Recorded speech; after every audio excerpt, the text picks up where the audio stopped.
Wyatt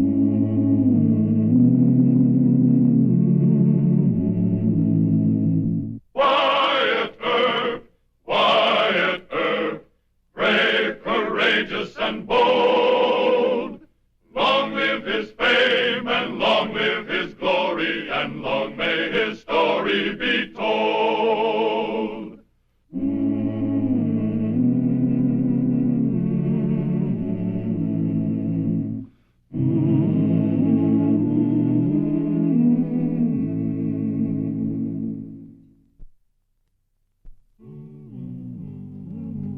Last night's steak was the best I ever had, Wiley.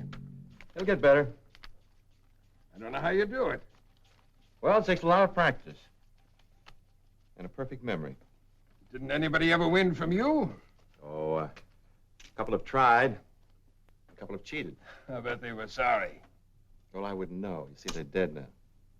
But like I was saying, Mr. Brandywine, about a perfect memory. I not only remember every card that's been played, but I know right to the dime how much I took in for the house. Well, I just counted it. It comes to a little under $870. You better count it again. Exactly $300 off. I don't see how I can make a mistake like that. Oh, it's possible. I wouldn't have brought it up except it affects my 20% commission. That's an extra $60 for me.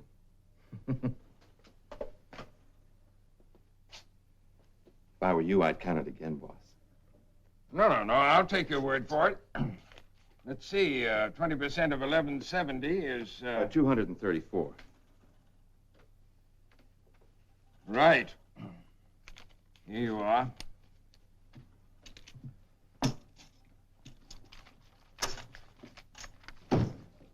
Thank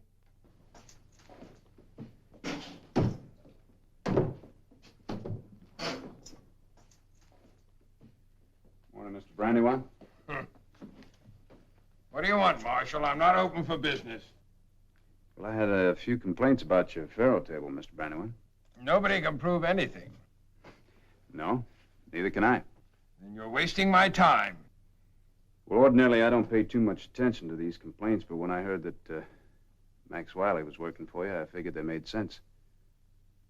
Wichita's a nice town, Max. That's right, Marshal. Real nice. If you don't mind, I'd like you to leave it. Just a minute, Marshal. You can't prove a thing that... No, Marshal, I think I'll stay here. Like you say, it's a real nice town. You know, Max, I had to arrest you once in Ellsworth. You served a long term, then I run you out of town, remember? Mm-hmm, I remember. Well, I can do the same thing here. On what ground? Suspicion of cheating. How are you going to prove anything? Look, Max, don't push your luck too far. I'm giving you a chance to leave peaceably. Earp and Ellsworth, you got me for carrying a gun.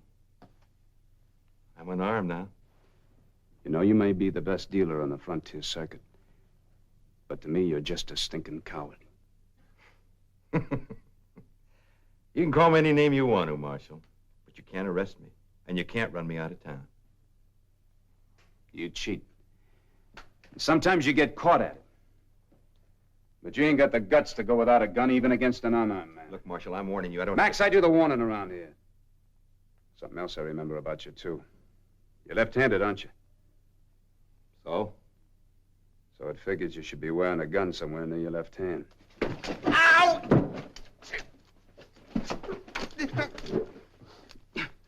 I've seen these before. You straighten out the arm and a spring shoves a gun down in your hand. Like I said, Max, you're a coward. Let go of my arm. You hurt me. Ow! It looks like you're gonna have to rest your gun hand for a while. Now, look, I don't like the idea of putting you in jail and having to feed you for 60 days. So how'd you like to leave town all of a sudden? All of a sudden, it's a good idea.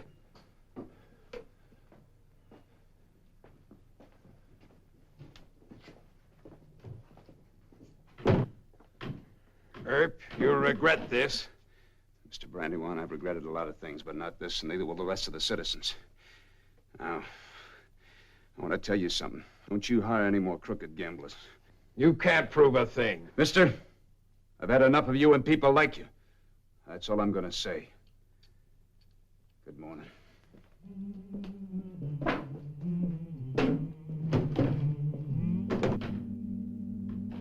But I've had about enough of it. He's meddling in things he's got no right to, and we're paying for it. And I could show you my books. Business is a way off since he come in as marshal. Well, complaining about it don't help. As near as I can see, nothing else does either.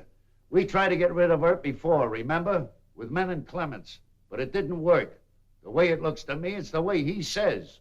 Well, we leave Wichita. Sit down. I got an idea. One that'll work. You said that before. And after he got rid of men and Clements, John Wesley Hardin came to town looking for trouble, and Earp fixed him, too. Here's my idea. You know these frontier towns better than any of us. You probably know every gunslinger there is. Maybe I do. But offhand, I don't know of one man who'd stand up to Earp. How about two? Two gunslingers working as a team. Suppose you offer them $1,500 to get Wyatt. $1,500? We'd each put up a third. Isn't it worth it to run your place the way you want to? You'll make it back in 2 nights. It's worth it to me. You think you can find a couple of men who'd, Not here. Let me think.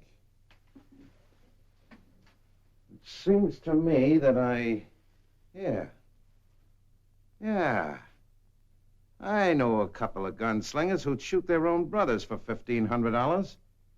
And after we get a pair of professionals, only one will be in sight. At least that's the way I do it. I had something like that in mind. Come here. Collins hires the men, and they work it out any way they want. What do you say? But suppose it don't work out. It'll work out. Where do you figure you'll go? Well, maybe Dodge City. Here, that's a pretty wide-open place. Or Abilene, if I have to. There's always a lot of guns for hire in a place like that. And I'm ready to go right now. Tomorrow morning will be early enough, eh, Tom? Yeah, I suppose it's all right. Good boy. I knew you'd come up with something.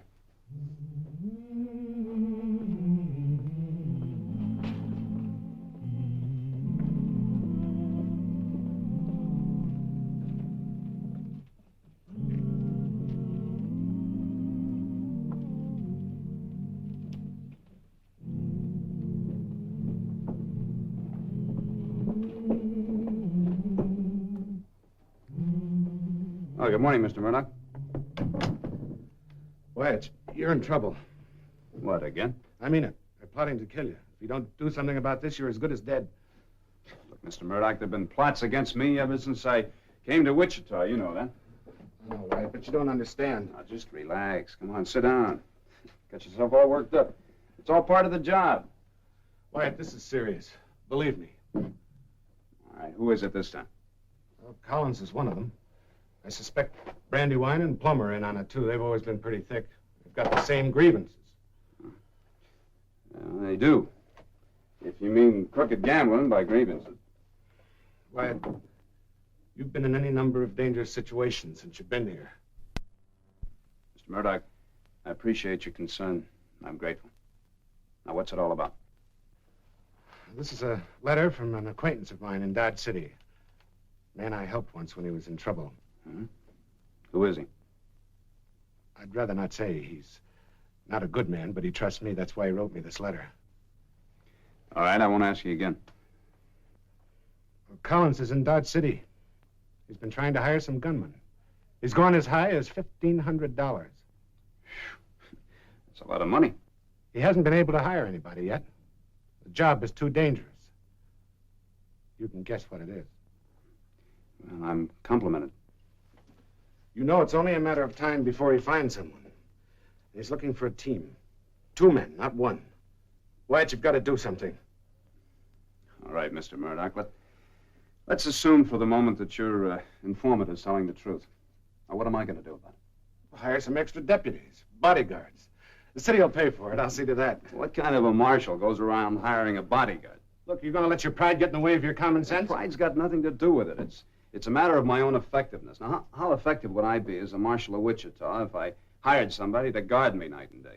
That's not the point. The problem is to keep you alive so you can still function No, here. you're wrong, Mr. Murdoch. If I did something like that, I couldn't function at all. If there's any bodyguarding to do, I'll do it. It's my job. I'm supposed to be the bodyguard of Wichita. I like the job, I like the city, and I like the people in it. Most of them. Sometimes I'm sorry I ever asked you to come to Wichita. No, I'm not sorry. I don't know what more I can say, Wyatt.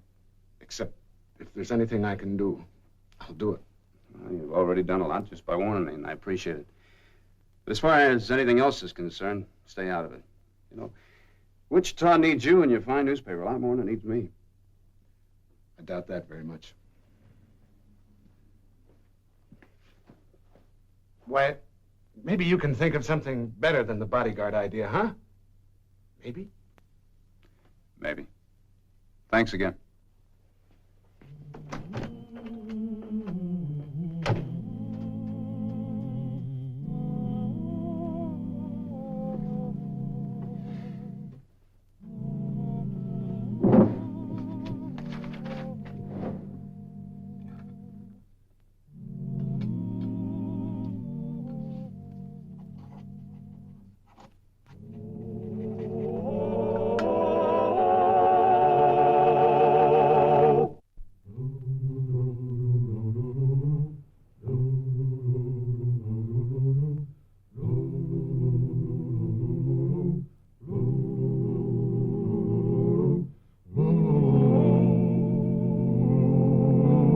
Come on, we haven't got all day.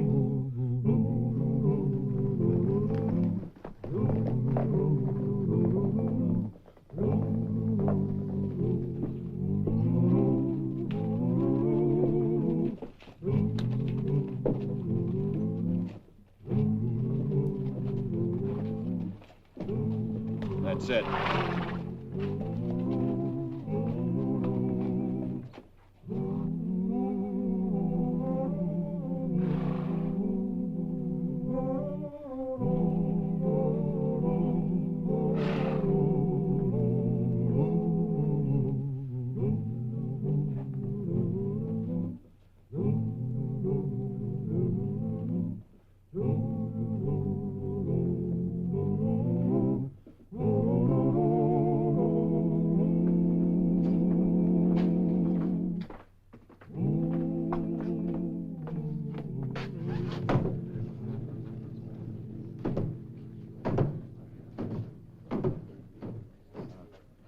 Afternoon, gents. There's a law here that says... Whiskey. Oh, sure. Say, boys, if you want to stay out of trouble... 2 glasses. All right. Would you boys mind taking a look at that sign over there? That the same sign that's on the outskirts of town? Yeah, that's right. It says you're not allowed to carry fire. We can read. Listen, we don't want any trouble in this place. The boss and the law don't get along too well as it is, and we... Where is he? Who, the boss? Yeah. I'll get him.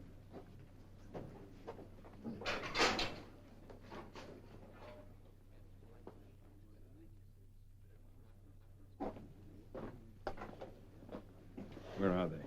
That's them over there. Bring them in the office.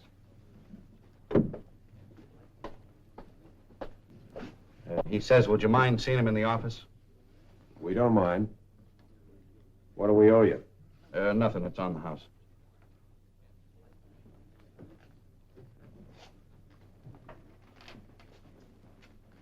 Step right in, gentlemen. After you.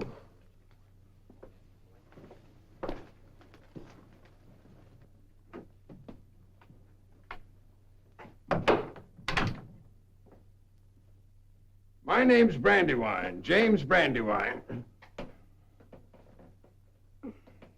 Sit down, gentlemen.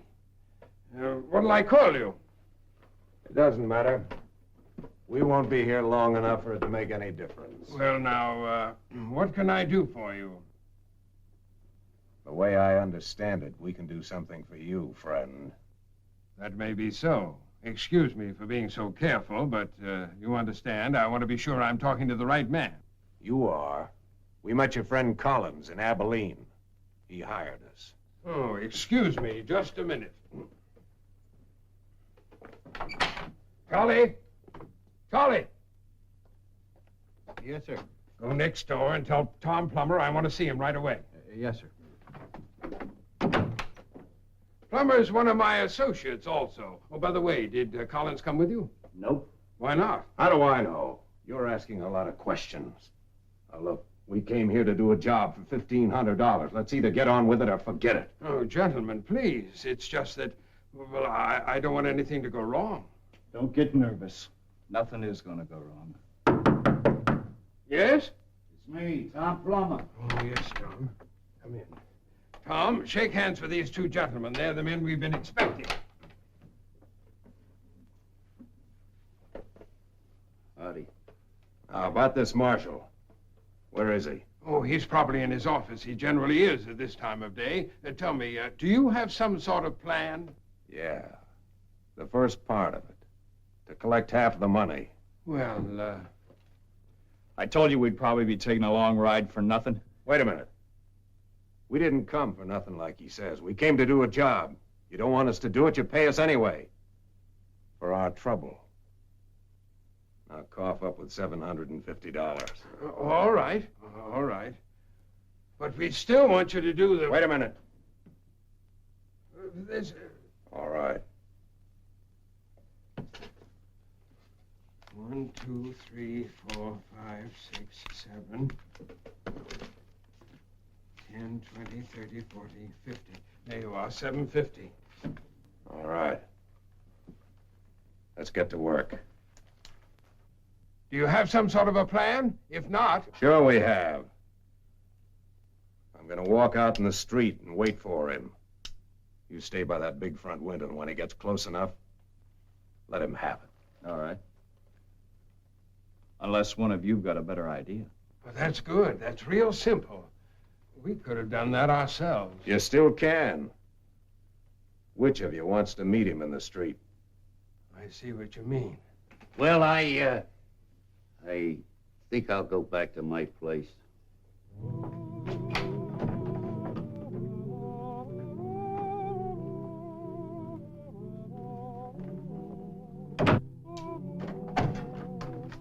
Marshal, there's a gunslinger outside, waiting right in the middle of the street. What's he waiting for? For you. He's dressed all in black and he's wearing 2 white-handled guns. I guess I better go see what's on his mind, huh?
Shoot. Go ahead and shoot. Shut up.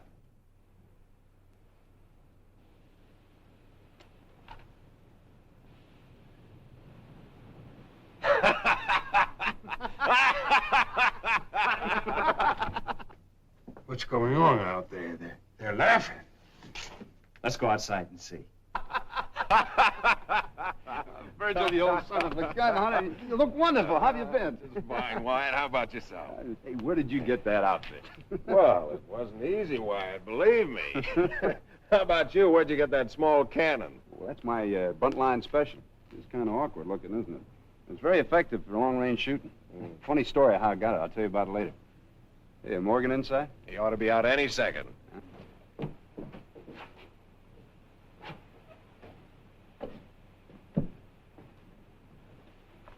Hi, Wyatt. Hey, Morgan. Good to see you. Good to see you. What's the matter, Mr. Brandywine? You look sick. But you're going to get a lot of rest. You'll be in jail a long time. On what charge? Attempted murder? Oh, but before you go, I'd like you to meet Morgan and Virgil Earp, two of my brothers. No. That's right. Well, they're new in town, Mr. Brandywine, so would you mind showing my brother where the jail is?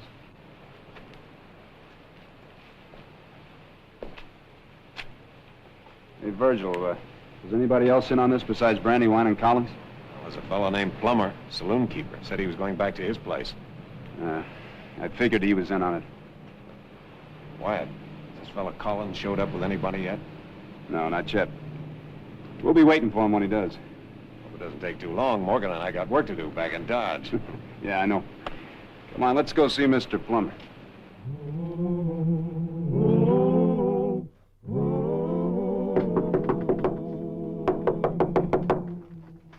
Who is it? Collins, open the door.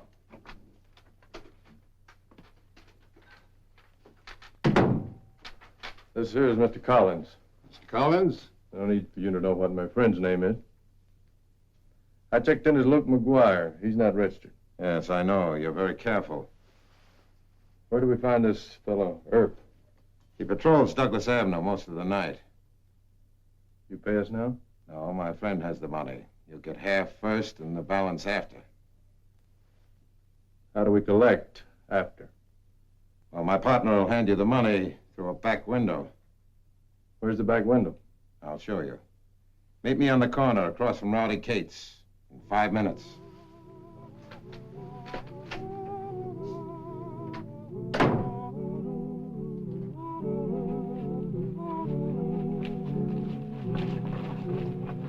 This is it. Brandywine. Brandywine. Brandywine. Yeah? It's me, Who's me? Collins. And I've got our two friends with me. You have, huh? Good. Don't anybody move. You heard the man. Don't move. Well, what's this all about? You'll find out in jail, Collins. I'll try to fix it up so you have a cell with your two friends, Plummer and Brandywine. No, wait. Go on, move! Morgan.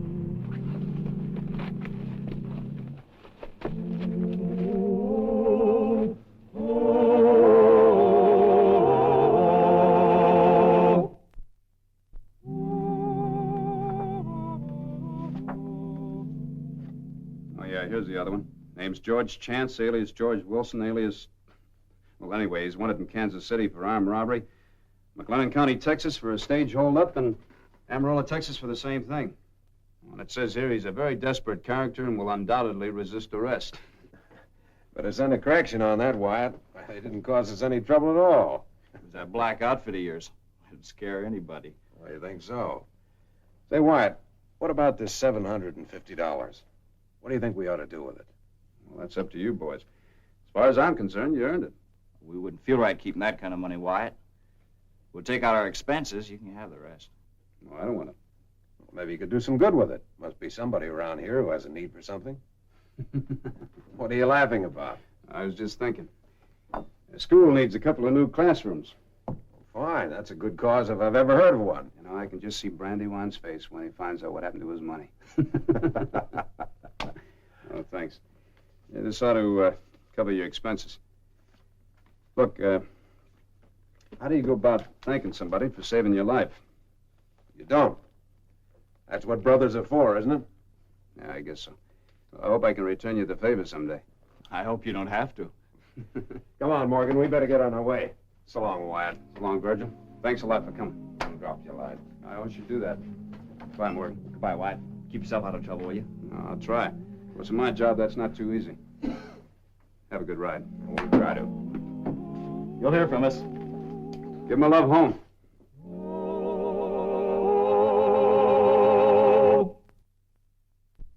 Well, he cleaned up the country, the old Wild West country. He made law and order prevail.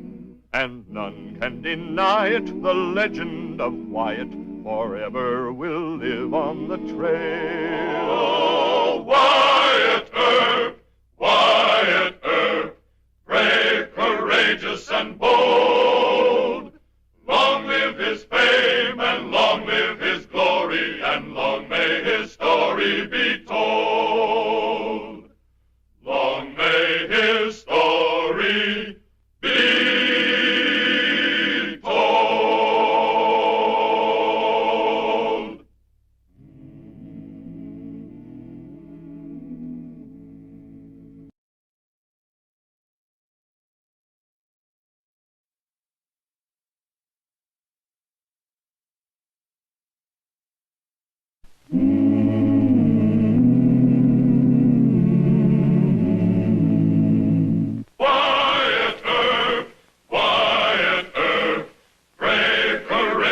courageous and bold.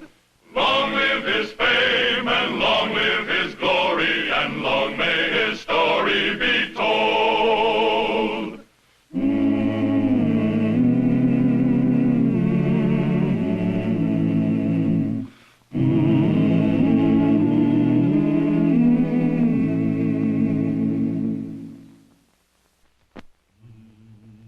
Wyatt Earp, as Marshal of Wichita, Kansas in 1875, has yet to face the most dangerous threat which can confront a western cowtown. Rebellious cowboys need only a leader like Manning Clements, the deadliest gunfighter on the brawling Chisholm Trail, to become an invading band of outlaws, determined to kill every peace officer and citizen who stands in their way.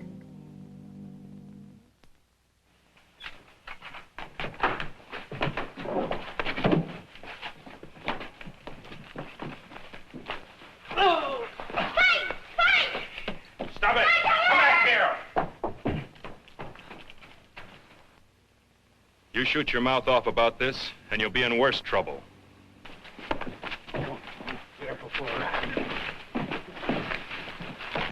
in front of the squad, Mr. Earp. Bleeding all over the place. A man kicked him right in the stomach. You wait here. Who beat you up, Mr. Haley? Bennett's bouncer. I run into a crooked faro game. Look at this deal box. I haven't seen one like that in a long time. Gaffed up like that, you didn't have a chance. That's why I grabbed it. Bennett's dealer used this? Yeah. I slipped it into my pocket before they jumped me. Now, you need a doctor, Mr. Haley. I need a gun. You forget about the guns. That's what I get paid for. You men take him on over to Doc Fabrique's office. I'm all right. Now, you go on over there. Forget about Bennett. He's my problem. All right. Come on.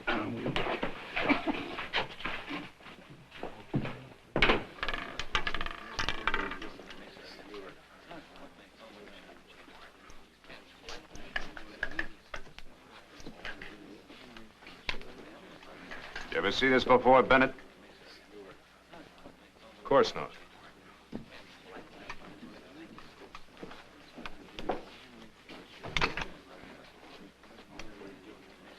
They both got your own personal brand of cards in. Only this one's a screwbox. It's not mine. Mr. Haley gave me this. He said your dealer used it to cheat him. And he's going to repeat that under oath. I don't think so.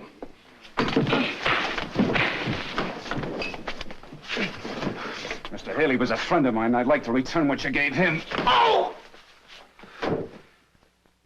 I'm going to give you 6 hours to close up and get out of town, Bennett. You can't prove that... I can prove. You're short in this town. I said 6 hours.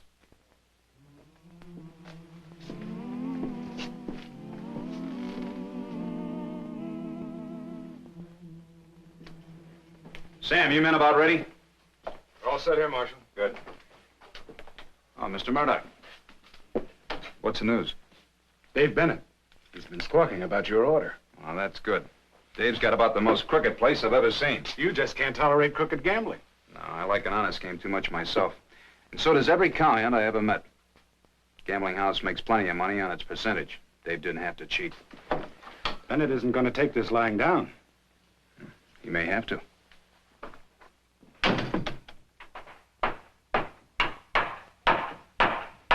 What's the idea of letting Earp run you out of town, Dave? He ain't got no right to close you up.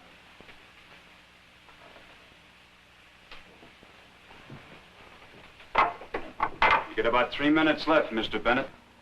When I come back here, you won't have 3 minutes. All I'll need is 3/5 of a second with a Colt 45 if I ever see you in Wichita again. You're bragging on yourself again, ain't you, Earp? I don't think so. You ain't man enough to drink liquor, so you don't like saloons. You're too lazy to work, so you don't like cowhands. You asking for trouble? That's just what I'm asking for. Come on, men, let's go get our guns.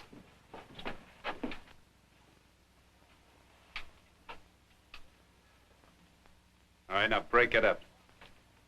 Go on, move!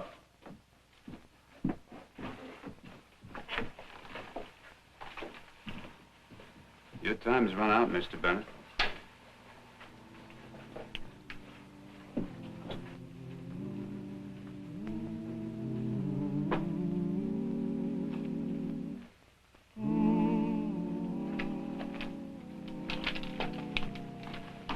Next time you see me in Wichita, you'll be hiding up a tree.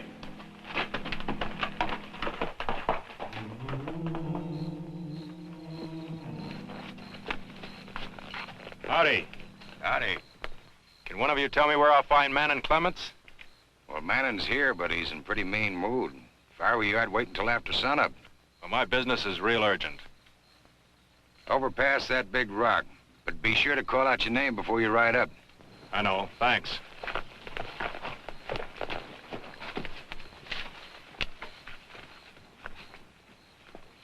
Manning's killed 26 men.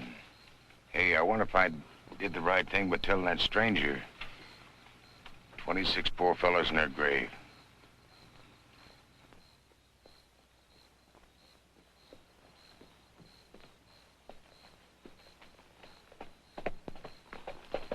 Hey, Manning. It's Dave Bennett. You remember me? Come on along. But keep your hands in the air.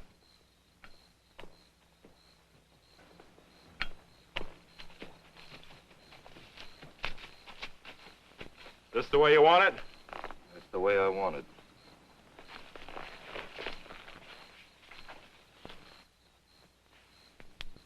And with you to lead them, I can round up the boys and we'll tree Wichita to a frazzle. But your main job is to take care of Wyatt Earp. What's so important about Earp? He's almost as fast with a gun as you. How many men has Earp killed? Nobody yet. He hasn't had to. But he's that fast. Well, I'm faster. And I always shoot to kill. Treat Earp that way. You get 200 right now and 200 more after you cut him down. What is the catch in this? No catch. How do I know what I'll run into? Those rabbits won't fight. Just Earp and a couple of deputies. If it's more money you want... It ain't the money, Dave. I've cut a man in half with buckshot for $50. And for no money at all. Well, then what's bothering you? I don't like towns. You get Earp out here. Oh, he's not that stupid. He tricked Ben Thompson into surrendering Bill over at Ellsworth. Ben turned Billy in? Was Ben scared of Earp? He didn't gun him. I reckon I'll have to settle up for Bill. I always liked Bill. Then it's a deal? No. Maybe it's an ambush in Wichita. Could be you're trying to bait me into a trap. Where's Laurie? Why are you asking? You trust her, don't you? She's the onlyest one I trust. I'll send her into Wichita. We haven't got time for that. I've got time. Man, and I swear that... You swear. I'm waiting for Laurie's word on it. And don't you try and tempt me with killing Earp. Because if I go into Wichita, I intend to do a lot more killing than just him. But I ain't riding in there to be ambushed. I'll do the killing. Sure, Manning. You do the killing. I'll bring him in. Come on in, men. Marshal, it's Mr. Tom Davidson. How do you do, sir? Mr. Davidson, you and your men refused to check your guns, is that correct? We're not saying any more. Now, you don't look like the type of man that would want to spend 10 days in jail. 10 days? We can't be in jail when... Manning Clemens is coming to town. What? With a lot of cowhands. They aim to tree Wichita. Clemens is going to gun you, Mr. Earp. Where'd you hear this? We trailed him from Dodge City.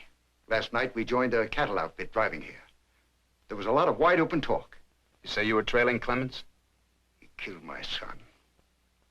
Murdered him in cold blood. Killed my grandson. Killed his brother. Do you blame us for trailing him with guns? No, sir, I don't. I'm sorry. Then turn us loose. Mr. Davidson, Are any of you men expert with a gun? There'll be 5 of us against Clemens. He'd kill 2 or 3 of you before you got him. That's a big price to pay. I don't think your families would want you to pay it. I'd pay it. For my boy. Not in this town, you won't. Mr. Leggett, we'll have to hold him for a day or so. I'm going over to the newspaper office. I'm sorry, gentlemen.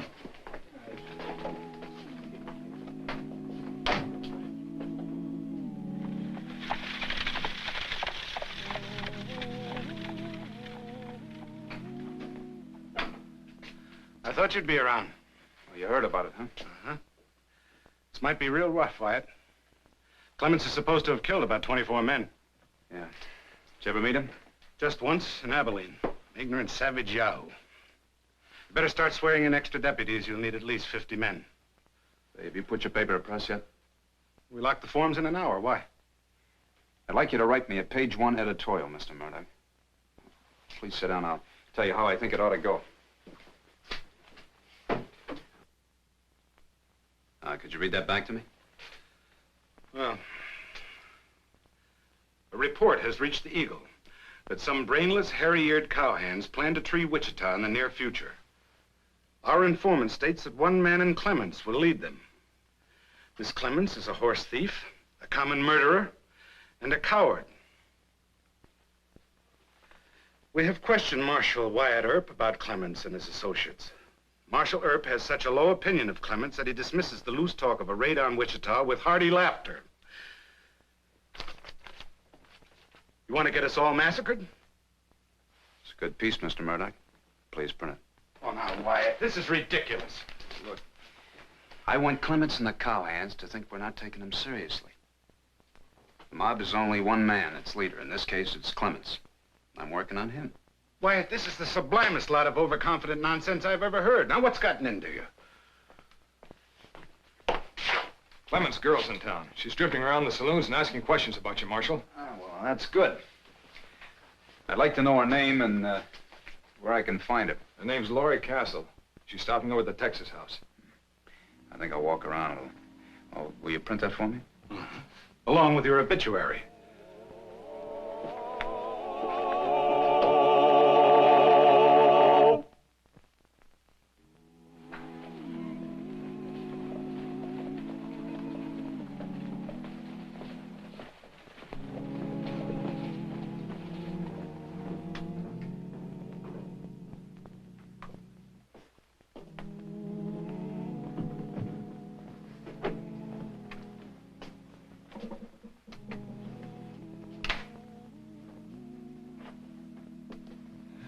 Pardon me.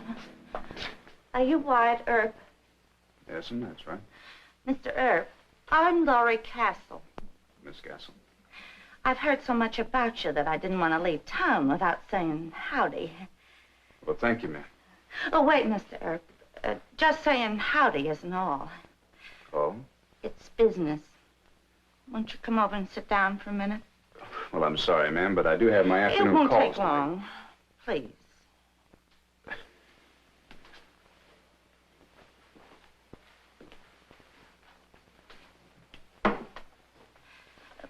My name doesn't mean anything to you. No, I'm sorry. Should it?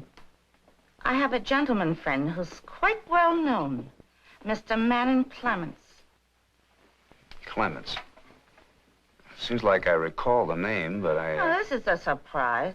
How come they let you be marshal here if you don't know about Mr. Manon Clements? It seems I remember a family in northern Illinois by the name of Clements. Oh, yes, of course. Mr. Clements got into a few gunfights, didn't he? But none of them was really his fault, Mr. Earp. Oh. Well, of course, he's been in no trouble around Wichita here, but... well, does this business that you mentioned, does that concern Mr. Clements? Well, it might, yes. Don't tell me you haven't heard the talk. Well, something in particular? They say that Mr. Clements is going to help the cowhands tree Wichita. Now, why would he want to do that? I don't understand. Mr. Clements has a friend by the name of Dave Bennett. He talked Manon into it. He did? But I can talk Manon out of it. That is, if I got paid for my trouble. Wouldn't the businessmen here think it would be worth some money to head off the cowhands?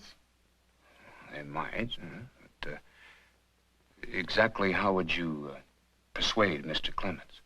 I know him sociably quite well. Well, when would you expect the money? In advance, just as soon as it can be collected. How much? Seems like it would be worth $500. It might be, but well, I'd have to know a little bit more about how you expect to handle Mr. Clements. Well, he's right fond of me. And if I requested him, you want the solemn truth? I can scare Manning. I'm the only living soul who can scare him. Oh, now, Miss Castle. It's the truth. I can tell him you're setting up a surprise for him here. Mr. Clements doesn't like to be surprised in a town like the James boys were. I can tell him he'll be trapped in an ambush. Well, of course, none of that would be the truth. Oh, for heaven's sake. Well, you see, Miss Castle, our mayor and the businessmen, they don't want me to fight the cattlemen. No. And Bennett knows that, and he'd tell your friend, Mr. Clements. So you just have to think up something more scarier. All right. I got something a heap sight scarier. To tell you the truth, I didn't think anything could scare Clements. Seems like you keep on calling me a liar. I've said all I'm going to say. Well, I'm sorry, ma'am. I didn't mean to offend you. Even if I told you the real secret, you wouldn't believe me. I can't very well raise $500 for a secret you won't tell me.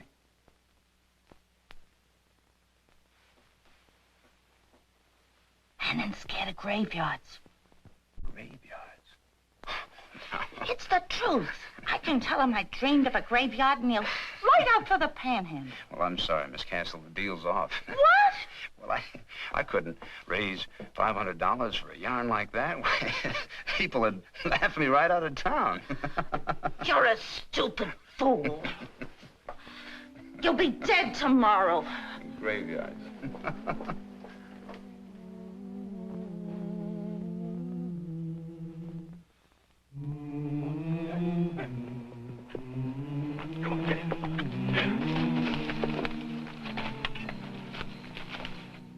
Mr. Clements, have you seen the Wichita Eagle paper? Don't bother me. Well, they called you a coward and lots of other names, too.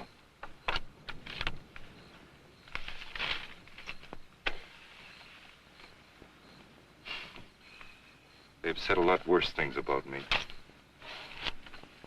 Come on, play poker. Doesn't it make you sore to have Herb call you a nobody? That we're bluffing?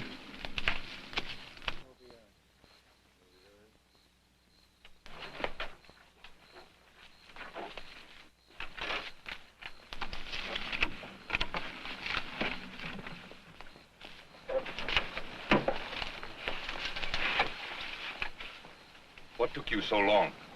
I talked to that Earp in town. He's a fool. The Eagle paper doesn't put much stock in you, Manning. Nobody in Wichita's laying for you. And Earp hasn't even put on special deputies. You didn't see no sign of an ambush? Nary a one. You and the cowhands can go through that town easy. Kill Earp for me if you can find him. Well, Menon, you satisfied now? I don't know. Sounds too good. Oh, you don't trust me anymore?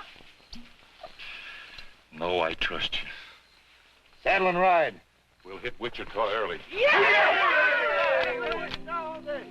Thank you. So much.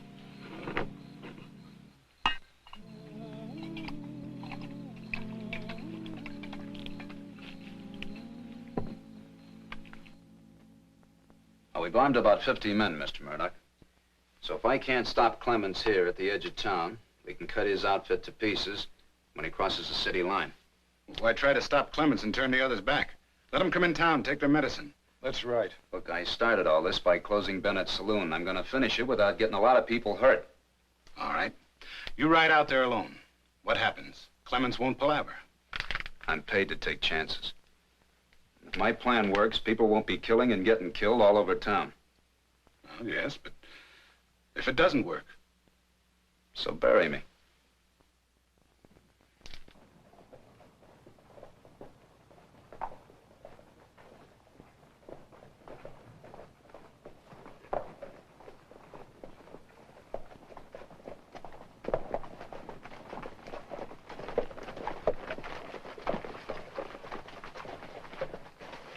Just as Laurie told you, they didn't believe we'd come. Looks awful quiet.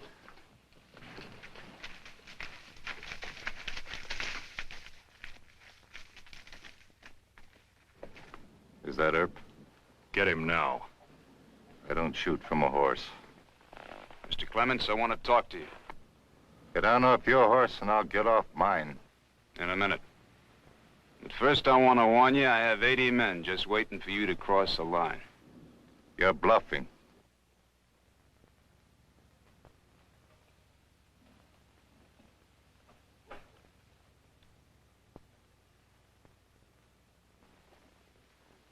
Bushwhacked. You and Laurie lied to me. Now, it'll be an even fight if you come into town. We'll lose men, and so will you. All Dave wants is me. I'm the one your crowd is sore at, not Wichita. So let you and me settle it, Mr. Clements. Get off your horse. Not here. When I drop you, I don't want 50 bullets in my gizzard. We'll ride into the lumber yard and shoot it out in private. Get him quick. He'll drop me. I can gun him in a fair fight.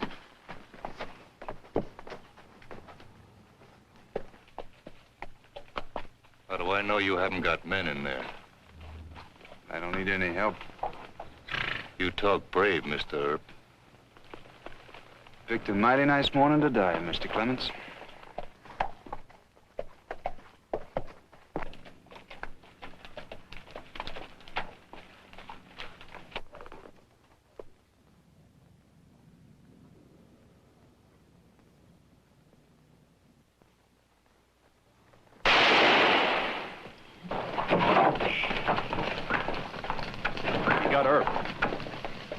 Manning?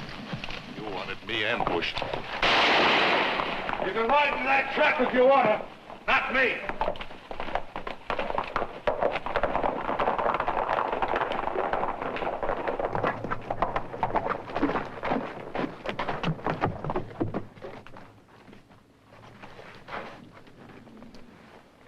What happened between you and Clements? Saw an open grave with his name on it. Too bad about Bennett. Should have died on the gallows. You tell Doc Fabrique I want him laid out in style for all crooked gamblers to pay their respects. Yes, Mr. Earp.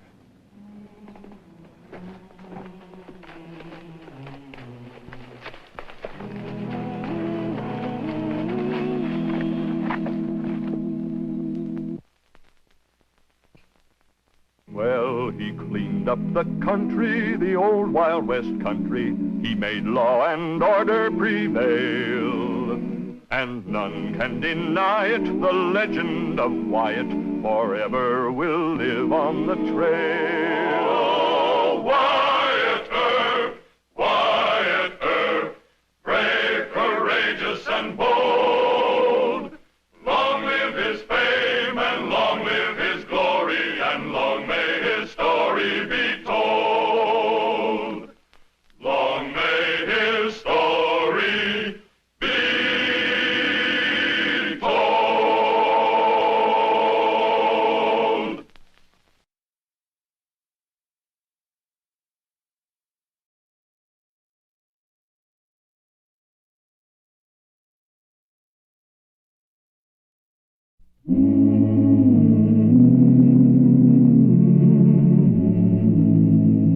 Wyatt Earp, brave, courageous, and bold. Long live his fame, and long live his glory, and long may his story be told.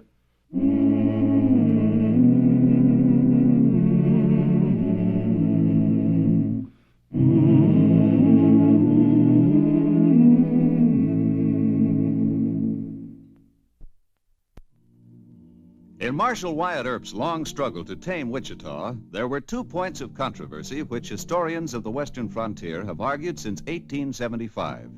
Was Marshal Earp justified in using the famous City Ordinance number 27 to close crooked gambling joints and rowdy dance halls?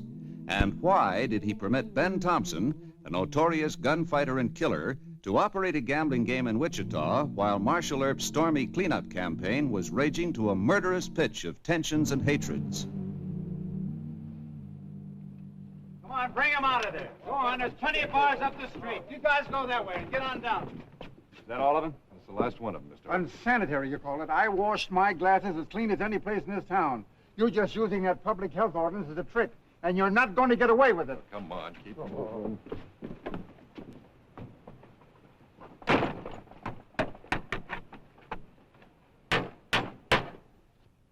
That's a great idea, Wyatt.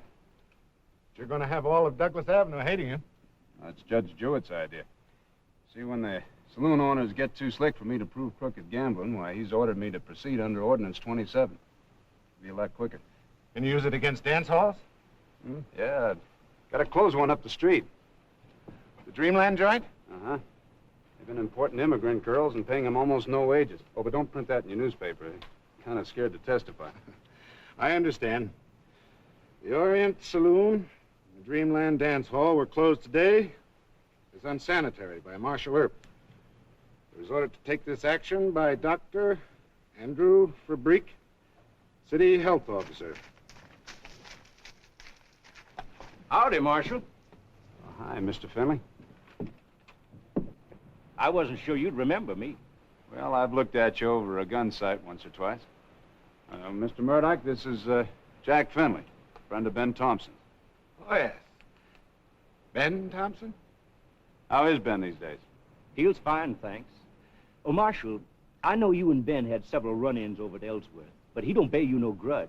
And if you... Why should he? Well, what I wanted to ask you is, how do you feel about Ben? You saw it, Ben? No. Well, will it be all right if he comes into Wichita? Sure. As long as he stays out of trouble. I mean, what Ben wants to know is he wants to buy into a game here. That's no business of mine as long as he runs it honest. Oh, Ben knows that, and he'll run straight as a strip. Is it all right if I tell him you said? Thank you, Mr. Earp. Thank you very much. I'll tell Ben. Oh, he'll sure be mighty pleased.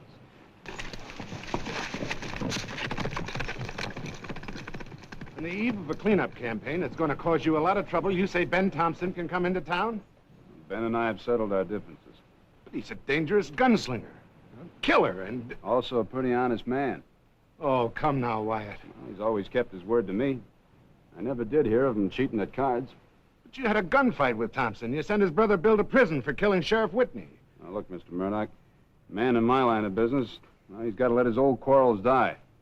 To be strictly honest about it, I always did like Ben Thompson.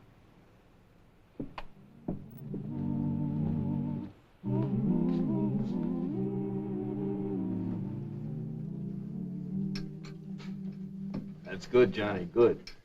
Get down around them cracks there and into them little crevices. Here, put some carbolic acid in that scrub water.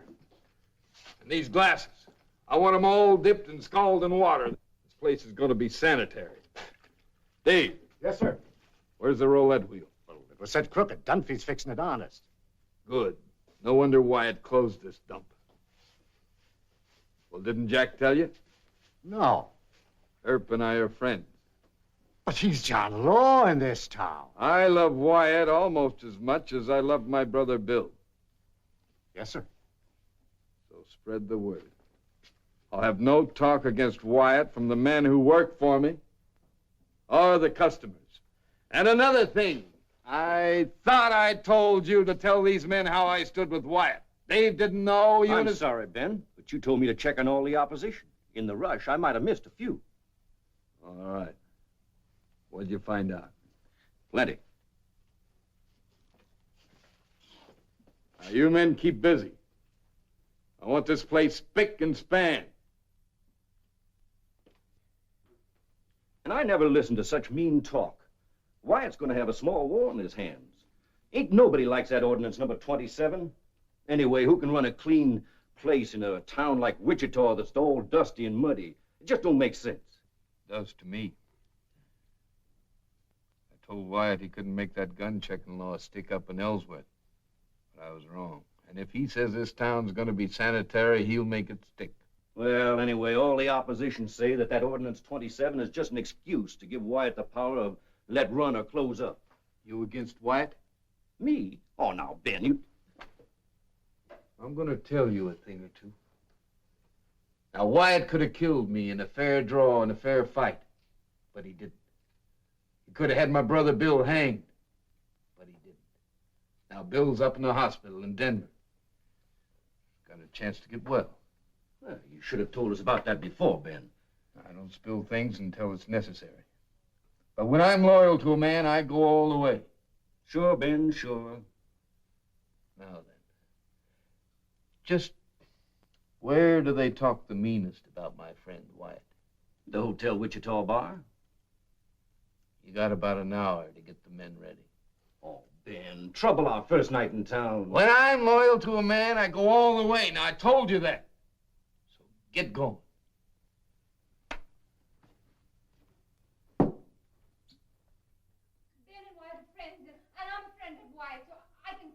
Anytime I like. But lady, you Oh, can't... lady, I hate that word.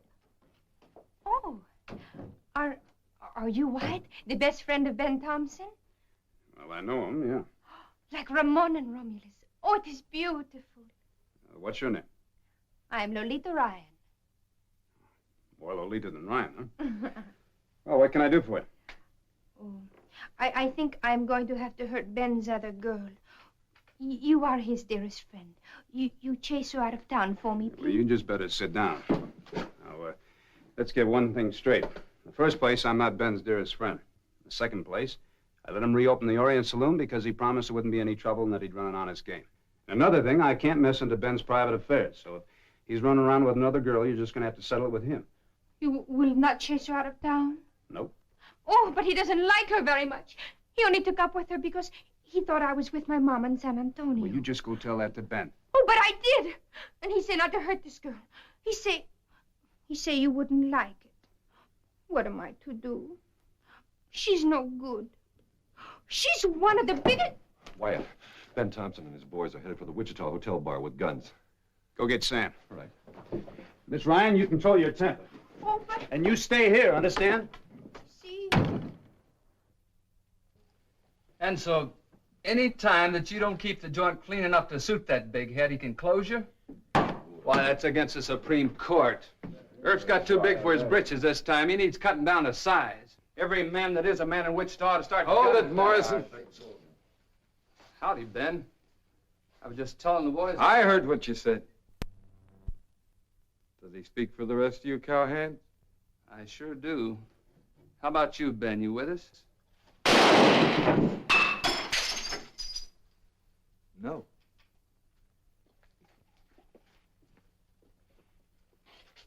Now, any man that speaks against Wyatt Earp speaks against me. And I'm closing this place. It ain't sanitary. So everybody out. Come on. Oh. They was cooking up some devilment, so I'm closing the place. It ain't sanitary. Look, Ben, when there's any closing to do, I'll do it. Now, you and Finley and the rest of the boys know you're not supposed to be wearing guns. We under arrest? All right, what? Anything you say. The rest of you go on back to your drinking.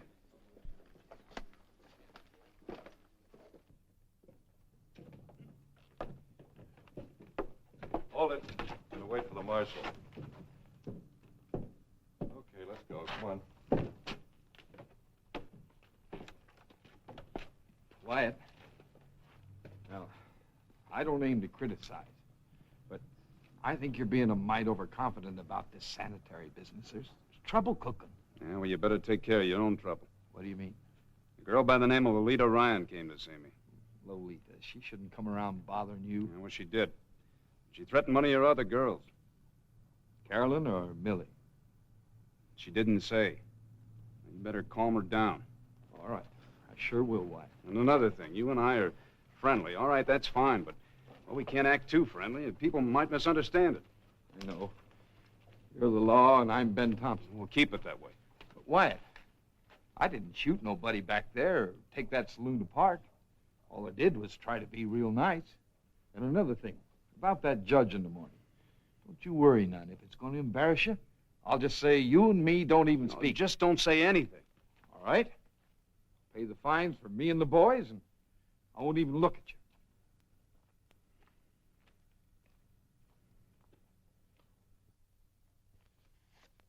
$80, $90, $100. There you are, Judge, $100. There's something about this matter that bothers me, Mr. Thompson. I have a note here from the owner of the hotel, Wichita. He says the trouble started because you resented certain remarks against Marshal Earp. No, he's mistaken, Judge. Well, how did the trouble start? Well, there were these two cowhands, and they was telling it around that my place ain't sanitary. So I said to Jack here, I says, we better put a stop to that false slander. And isn't that right, Jack? Yes, sir, that's right. That sounds plausible. I couldn't believe that a man like you would risk a fine to defend Marshal Earp. We ain't friendly. But I will say this, Your Honor. I don't believe that Marshal Earp should be walking around this town without his deputies the way he does. There's a young foolhead of a cowhand out gunning for him right now. I can take care of myself. All right, Wyatt. You're the boss. Good morning, Judge. Just a minute, Marshal Earp. Yes, sir? Is Thompson right about some cowhand gunning for you? Well, there usually is a cowhand who thinks he wants to gun me, Your Honor. Yeah. Maybe you should have at least one deputy with you at all times. I can't spare him. Spread too thin as it is. You just let Ben Thompson worry about me.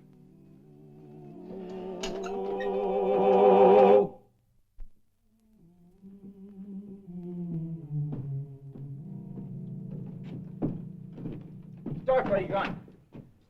Go ahead, start, why don't you? Maybe you think I won't shoot, but I will. You closed my brother's place. You put him out of business. And now I'm going to... I'm shot! I'm shot! Oh, shut up, kid. You ain't hurt bad. Maybe next time you'll believe me. Wasn't gonna shoot Ben. He was talking too much. Dr. Fabric's office is just across the street. Go on over. I'm bleeding! I'm bleeding! Get out.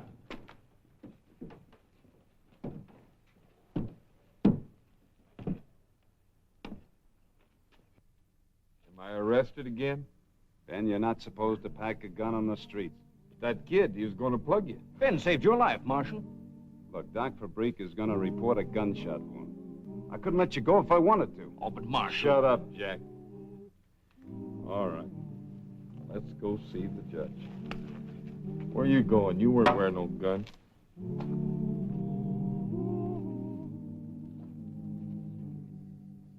And on your way over, give this to Mayor Hope. Yes, sir.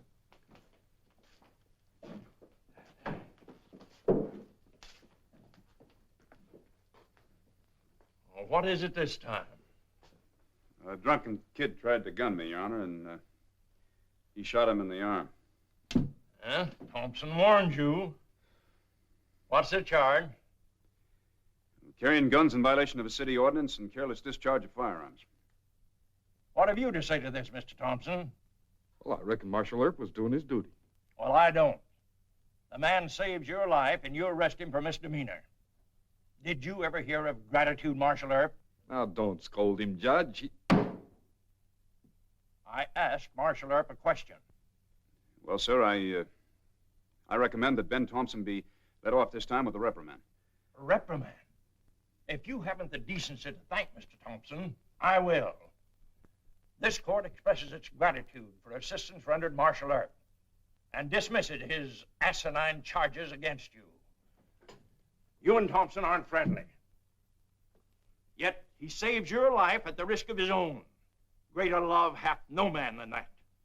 You'd better learn some common humanity, young fella. Yes, sir.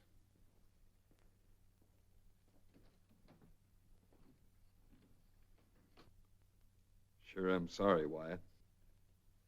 You played the hand the way you saw it. Oh, what have you done about this girl, Lolita? Lolita. You know, I plumb forgot about her when I heard that young Jim North was... Well, that's all over now. You just take care of that girl. Yes, sir. Right away, Wyatt. Believe me. I'm going over to the hotel, and I want you to send word over to me there that she promised to behave. I'll marry her. Anything. Good. Wait a minute. You can't marry her. You're already married. Lolita don't know that. That's bigamy. Don't get sore. Well, I'm not sore. It's just that I want you to stop making trouble around here. That's all. Another thing, don't go around saying that you love me like a brother. If you're going to say anything, say that you hate me. Okay, Wyatt?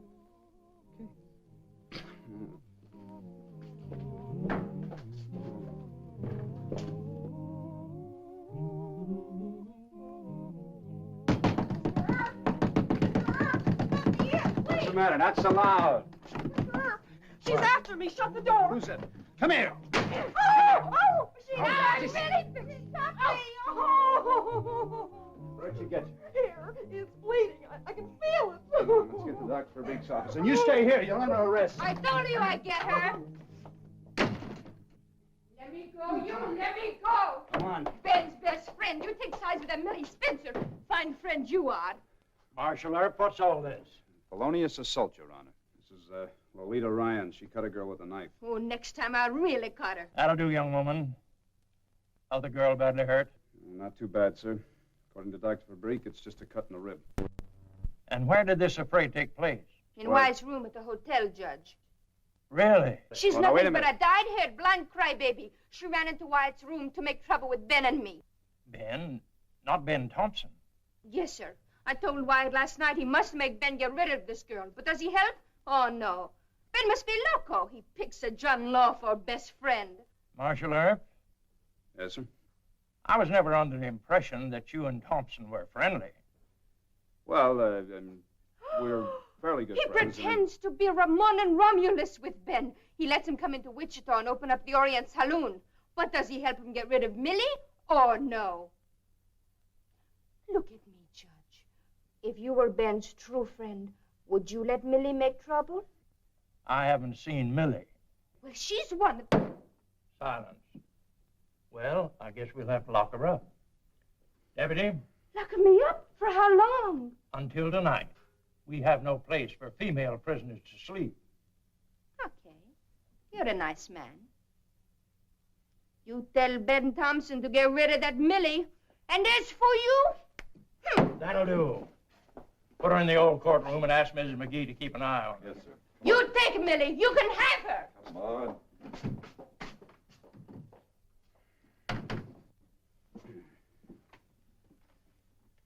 I can make a fair guess as to what happened. You gave Thompson a break, and he kind of latched on to you. Yes, sir. Well, it can't go on, Wyatt. I know it.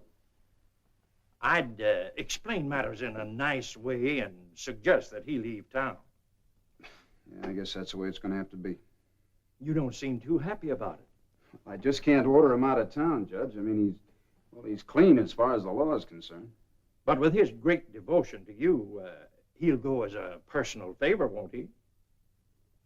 Yeah, I reckon he will. I guess Ramon will just have to part with Romulus.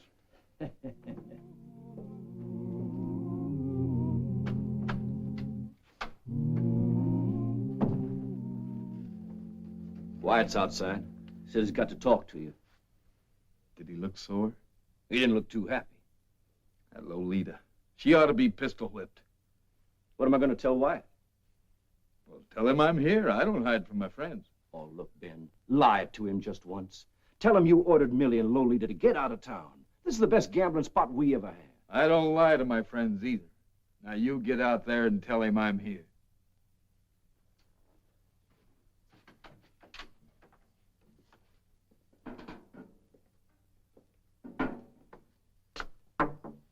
door is open. I suppose you heard what Lolita did to Millie, huh? You got a right to be sore, Wyatt. Real sore. Being sore ain't the point. The point is it's liable to keep on happening. You want me to leave? It'd be a big favor. You just think it would. I know it would. Sit down. Wyatt, tomorrow's Sunday. There's no rush. That ain't what I mean. You plan to go to church in the morning or in the evening? I don't know. Why? You aim to go at all? Yeah. Where are your guns? I don't wear my guns to church. Well, wear them tomorrow and watch behind every bush and tree. Look, Wyatt, I'm leveling with you. That dance hall crowd has brought in 2 men to bushwhack you. Oh, that's just talk, Ben. No, it ain't just talk. Now, that's what you said when I told you about that North kid gunning for you, too. And I saved your skin that time, but you're too big-headed to admit it. You're big-headed and you're stubborn. And you got some fool idea that you can handle everything all by yourself. I've done all right so far. So far. And you're good with a gun, sure, but you can't take on all of Douglas Avenue all by yourself. And these men tomorrow, they ain't gonna give you a chance for a stand-up gunfight. They're gonna cut you down as you walk on your way to church. Now, can't you get that through your thick skull? Would you mind leaving on Monday? All right. All right. I'll leave Monday, and you go right ahead and get your inside shot out, and I won't give a hoot. I won't even send no flowers. Well, now you begin to sound like the old Ben Thompson I used to know. I ain't your friend, and I never was. Good. So long, Ben. Goodbye. And have a nice long sleep on Boot Hill.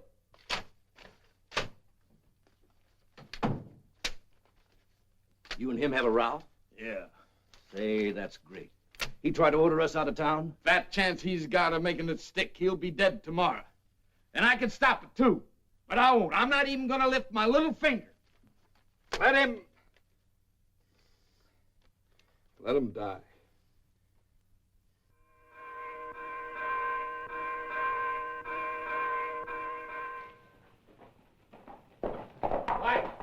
Hold on.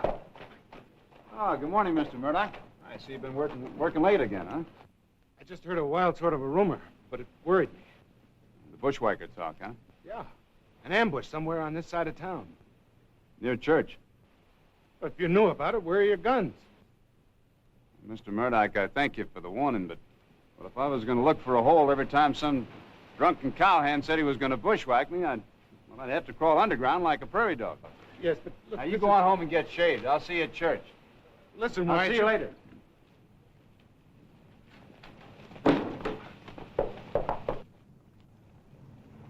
What if he wears his guns? It won't do him any good if he does wear them.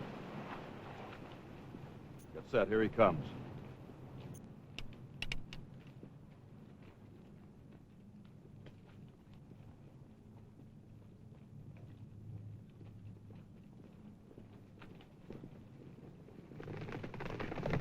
Wyatt, get down!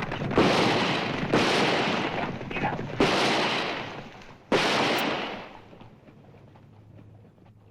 So long, Wyatt. You seen your pal? Thanks, Ben.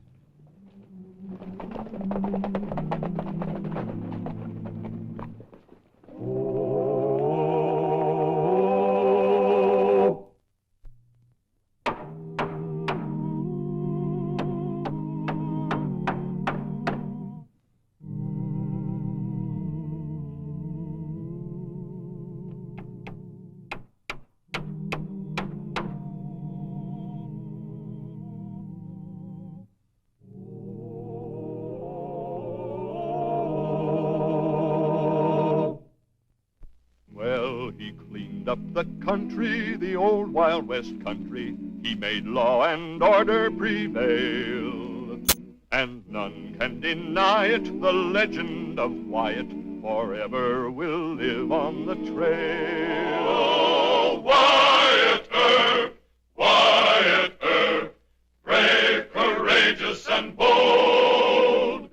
Long live his fame, and long live his glory, and long may his story be told. Long may his story be told.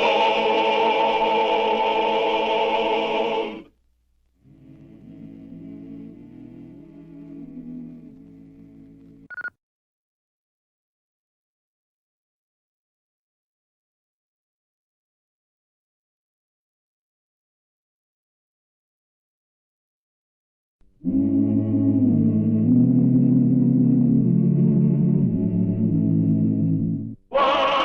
Earp, Wyatt Earp, brave, courageous, and bold.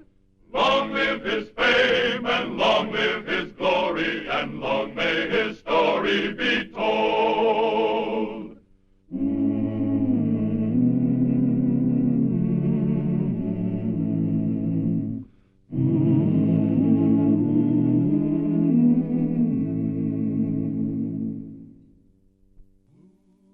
In 1875, while Wyatt Earp was Marshal of Wichita, many Indian tribes like the Comanches, the Apaches, and the Sioux had refused to make peace with the United States government.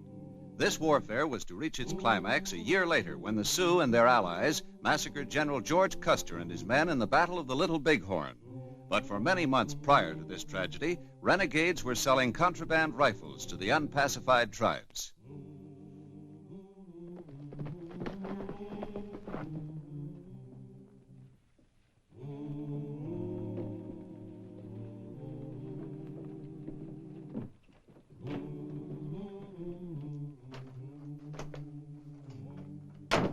Marshal Earp? Yes, sir. Captain Benteen, the 7th Cavalry. What can I do for you, sir? Well, here's a message from 2 Indian friends of yours. The Indian carrying it was wounded. Our patrol found him.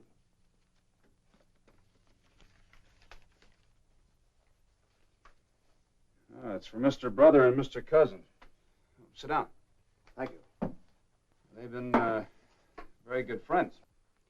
We feel the same way about them, Mr. Earp. We've used them as scouts. Now they've been nabbed by the Hoss Daggett gang, if we've read the message right. The Daggetts operate in Oklahoma territory, don't they? Wasn't the Army doing something about this? Well, we've signed peace treaties with the Cheyennes, the Pawnees, and the Osage. Washington doesn't want us to go into Oklahoma territory with troops. The Indians would resent it. But it's all right for me to go in there, huh? Well, that's why I'm here. The general wants to deputize you as a United States Marshal. Now, you'll need a good posse. The Daggetts never have less than 50 guns in their outfit. Now, this is merely an official request, not an order, Mr. Earp. Of course, if you feel that you lack the experience... Captain, when you have friends that are in trouble, you try and help them. I was just wondering why Daggett grabbed him. Well, we don't know, except that it must be big medicine. Hoss Daggett isn't holding the brother of Yellow Hand and the cousin of Many Battles without a very serious reason. Well, Hoss is liable to get himself scalped. Well, I'm glad you realize this isn't any 10-teepee affair, Mr. Earp. Your friends may have extremely valuable information. Also, we can't have Yellow Hand and Many Battles on the warpath. But, as I said, if you feel that a man with more experience... No, I'll go. You got the paper deputizing? Right here. The government will pay for your posse and all necessary expenses. Good. I'll go tonight. That soon? Well, the general's usually right. He says that when 2 smart Indians appeal to a white man for help, they usually pick the best one they know. Good luck, Mr. Earp. Thank you, Captain.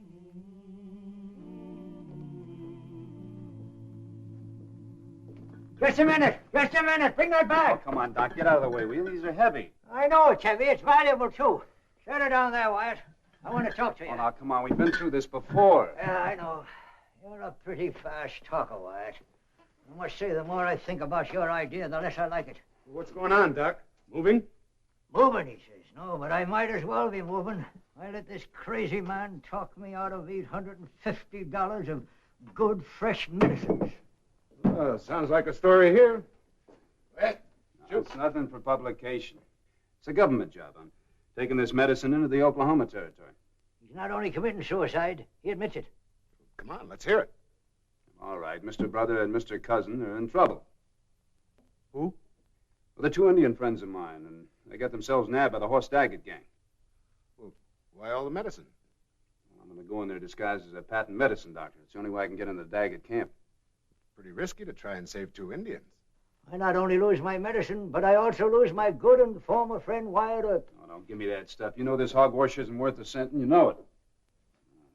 All the drug houses send them free samples. Only 5% are free samples.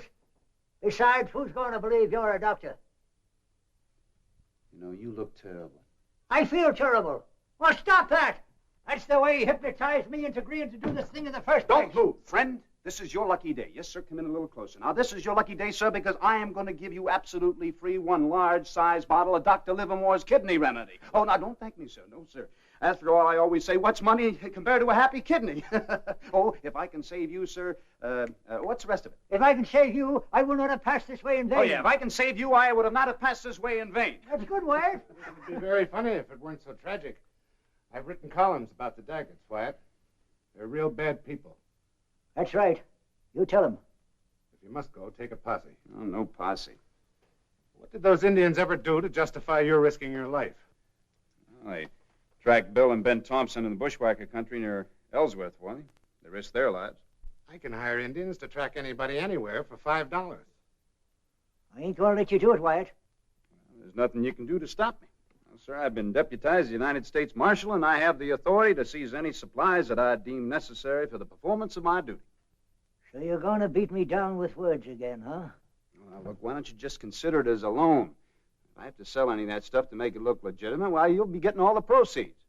That is, of course, providing that, as you say, that medicine is harmless. What? Why, I'll take a dose out of each and every one of these bottles.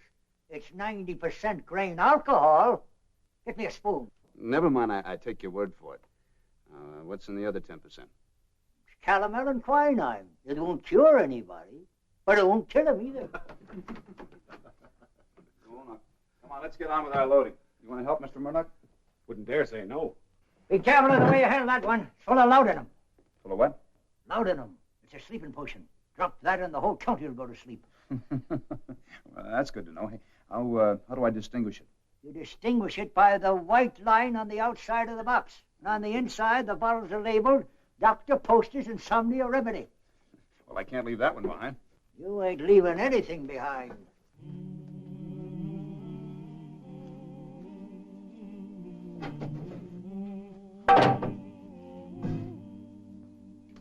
Brother still feel bad? Yes. Stomach. Why don't he try some of the whiskey? Too sick. Mr. Daggett, you let me go for a doctor. Oh, I've already sent for one. It's a long trip. First you get the misery's cousin, and now brother. You know, a suspicious man who wasn't your friend might think you were fooling. No. True. Time's awful short. You're holding up a big deal on them rifles. Anything wrong with the deal, cousin? You say, go north. Talk to Sitting Bull. Tell Sitting Bull you have many rifles. Good rifles. Winchesters. But Sitting Bull, friend with my cousin, many battles. He is friend with his brother, Yellowhead. But Sitting Bull, not your friend, Mr. Daggett. We've been over all that before. I never cheated Sitting Bull. If he bought cheap trade guns that blew up, he didn't buy them from me. Sioux people angry. You cheat them, I pay. He pay. I told you the rifles are good. You show me rifles, Mr. Daggett. You calling me a liar? No. I asked to see rifles 2, 3 days now, I ask. How do I know you'll go through with your part of the deal? You might tell the soldiers. We are two. Long way from our people. You have many fighter. We don't want to die. All right. I'll show you the rifles.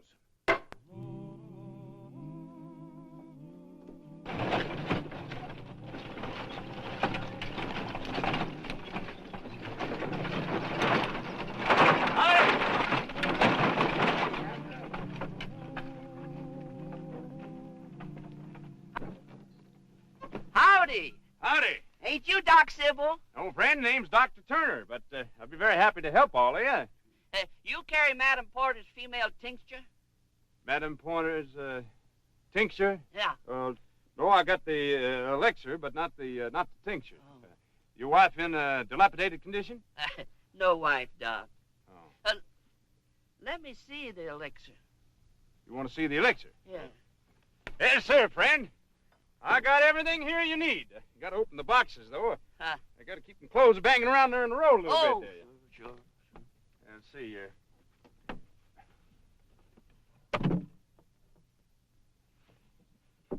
Ah, here we are, first try. Got a lot of boxes there. I think you'll like it.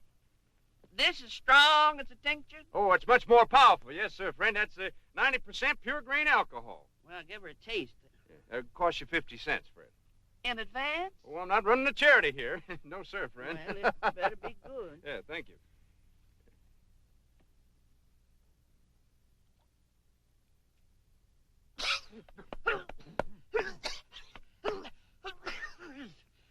That's fine. I knew you'd like it. I'll try one. I'll be very happy. I've got more in advance, man. Oh, I got a lot in advance. Well, anyway, I've been thinking of heading in the Oklahoma territory. I understand they got, well, quite a spell of the collar morbus in the nation. Yep. Got to spell the Daggets, too. The Daggets, what's that? Old man Horse Daggett and his crowd. They sound like outlaws. I'm a great respecter of you traveling doctors. That's why I'm warning you. Stay wide of the Daggets. Where do they hang out? Over in the drag-out section, just over the line. You ought to go straight to Wewoka on the Cherokee Trail. I sure will, friend. I'm not looking for any trouble. And I sure do thank you for warning me. Well, I guess I better be getting on.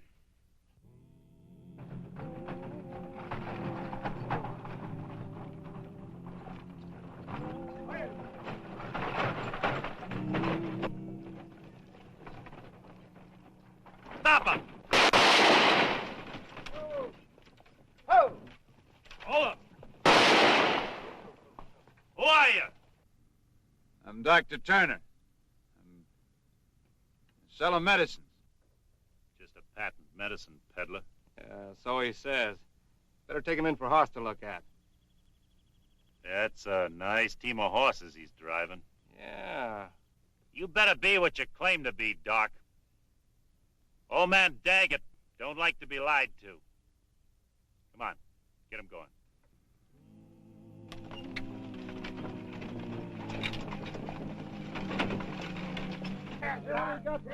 I hope you get real sick. Go on, help yourself. Hey, cut it out. This one's mine. Oh, no, we matched for first pick. Turn loose of that horse. I'll be turned if I will. Next time, I'll put one through your skull. Now, water them horses good and tie them up. They're mine.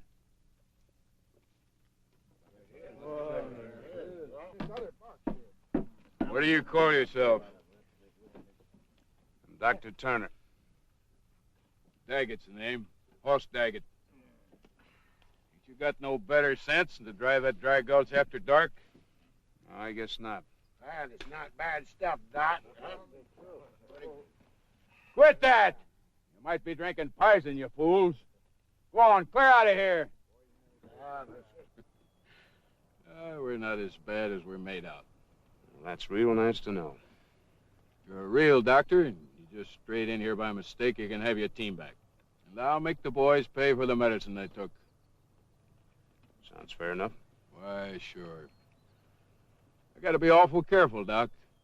See, I'm kind of like your patients. I hanker to keep on living. I can't say I blame you for that. Speaking of patients, I've got a sick friend on my hands. He's got miseries in his stomach. Maybe I can help him. Of course, you can't never tell about Injuns. Fella might be faking. Your friend Indian? Sorry, that lets me out. How's that? Don't like Indians, I won't treat them. Yeah? Well, you're gonna like this one. And you're gonna doctor him. I do a lot of business with Injuns, Doc. Get up. My friend's in the shack. He's got a pal with him. You're paying a call, Doc. I'll pay it. I'm not gonna like it. What's wrong with him? Cholera morbus, I think. Can't be appendix. Stomach's not rigid. I better go get some medicines. You sure he ain't just putting on? Look, like I told you, I don't like Indians, but this one's sick. How sick? Well, I don't know. What do you expect, a complete prognosis in 2 minutes? Take it easy, Doc. I just want for brother to get well. We've got a deal pending on it. Well, I don't care nothing about your deal, but if you want this man back up on his feet, you're going to have to do like I tell you. Sure, Doc. Sure. Now, just let me get my medicine. Guard, sleep. All sleep except men on outposts. Good. Oh, Mr. Brother, not really sick, huh? Ne. Si Simmons. Not because Psikalpi. He says he knew our friend Mr. Earp would come. He's happy. Sigapi? Sikalpi. Sikalpi. Sistu Iu, it's gone Dagat Waganasi. He wants to know when we kill Daggett. Get away from here. Well, you tell him I haven't worked out a plan yet. But he should still play sick, but not so sick. And that when Daggett comes, he should stand up but not be able to walk. You understand? Ate bialto baka haitso Daggett piano. Piano. Mosikalpi stisma nama. He wants to know where your gun at. You tell him I got him hid in the wagon. And you also tell him we can't shoot our way out of here. There are too many men. We'll have to use some kind of trick. Nagalim Bacaldo. Legentraisen Waganasi. Waganasi. Waganasi. I'm going to try and get some shut-eye. I'll be back first thing come sunup. You men try and get some sleep. Tehome. Tehome. Tehome. Tehome. My good friends.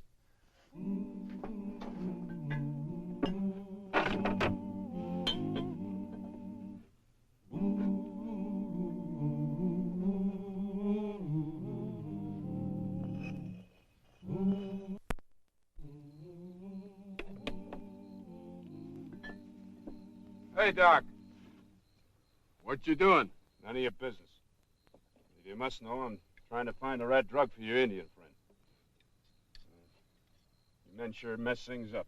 I don't need to get sore, Doc. How is brother? Well, he's improving. Just let me alone. I think I could get him cured in a few days. All right, Doc. I'll turn in. That's how much I trust you. You better trust me. Another 6 hours delay and brother had been a dead Indian. Gosh, Doc. Thanks. Good night.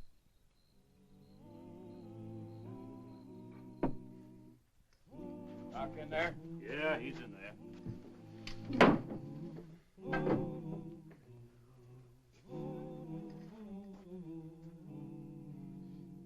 Hey, he does feel better. I told you he did. Come on. Sit up. See if you can walk. You want one, huh?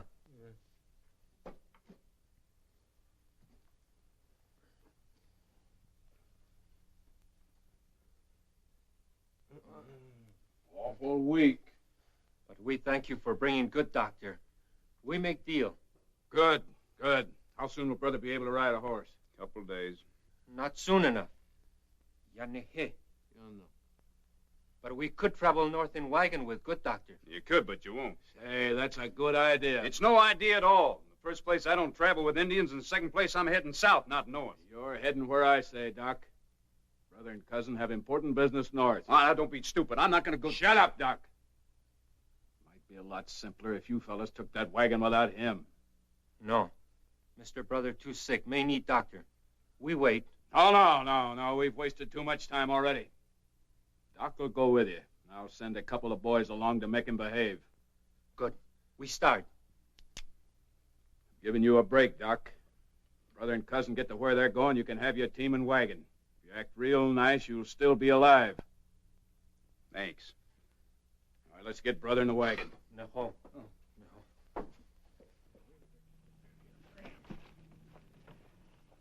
right, fellas, get that blanket fixed. Help brother in that wagon.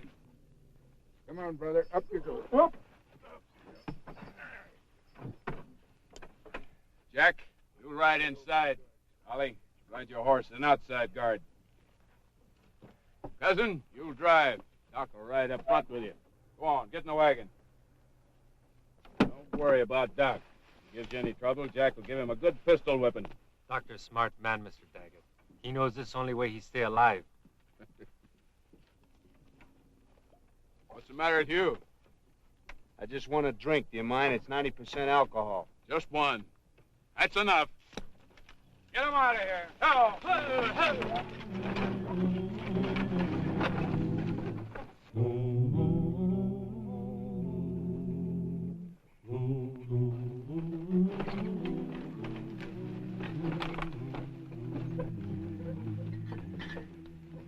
Daggett thought he got my only bottle. Well, here's the horse Daggett. No, you don't.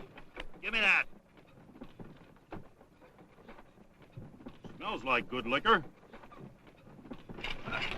Hey, hold it up there. Hey, Jack, give me a drink of that. You don't want none of this. Smells better than it tastes. I'll be the judge of that. Gimme. Come on, give it back. You don't want to get drunk in the job. I'll tell Hoss. Give me that pot. All right. Come on, let's get going. We got a long way to go. Come on.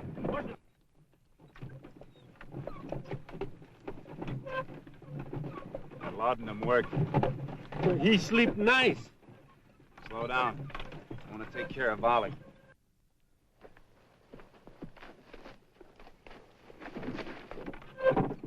Stop. I gotta catch that horse. Why you not shoot horse? Never did nothing to me. Neither did him. Come on. Let's get him off the wagon. So, brother.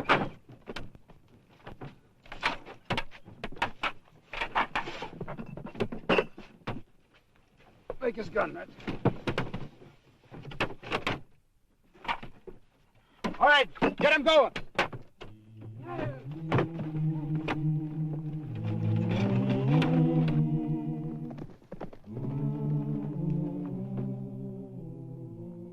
That's Ollie's horse. Something's happened, men. Let's go.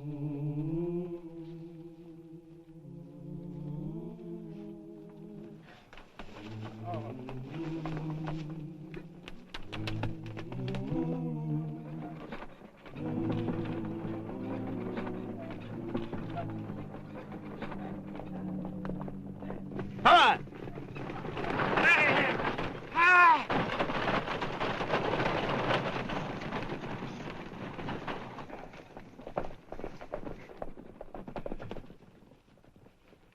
Those dirty double-crossing red rattlers. They must have been in cahoots with that Doc all the time. Doc and the Indians! Kill him! We can't outrun them. Where can we make a fight? Up gully, we shoot from rocks. Go ahead and turn them.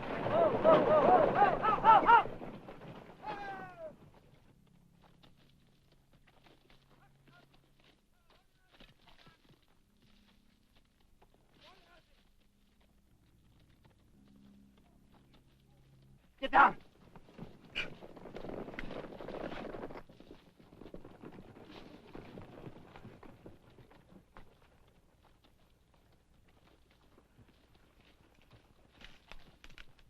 Doc! Doc! You and them Indians, come out with your hands up! All right, they don't think we're gonna fight. Let them work in close, and then start shooting slow and steady. You not shoot? No, this is gonna be your fight. We thank you. Let them have it.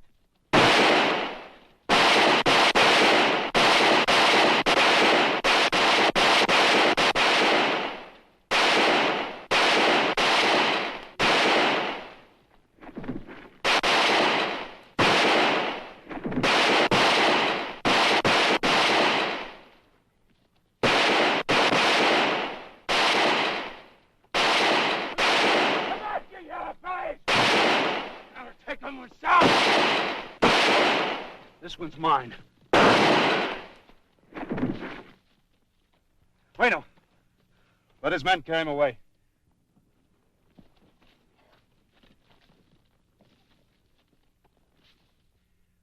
I think we can go the rest of the way at a slow trot. Come on.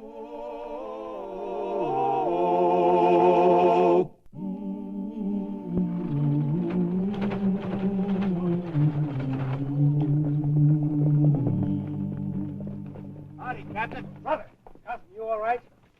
We got a report of gunfire across the line. Was that you? Yeah, we had a little run-in with the Daggett gang. They're camped in the dry gulch down their ways. They have many rifles they plan to sell. Sell where? Up north, Sitting Bull. Thank you. That's all we need to know. Good job, Marshal Everett. Forward!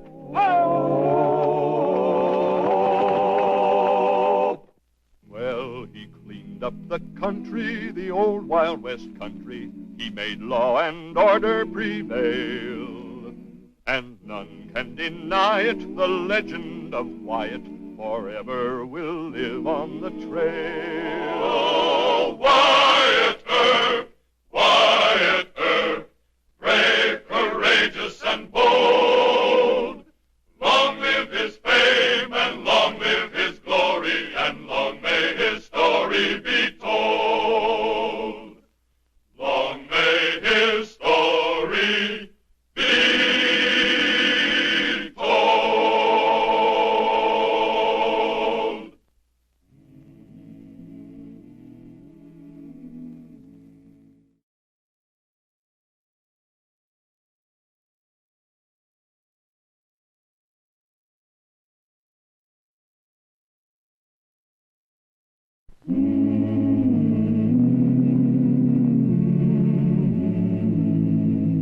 Wyatt Earp, Wyatt Earp, brave, courageous, and bold.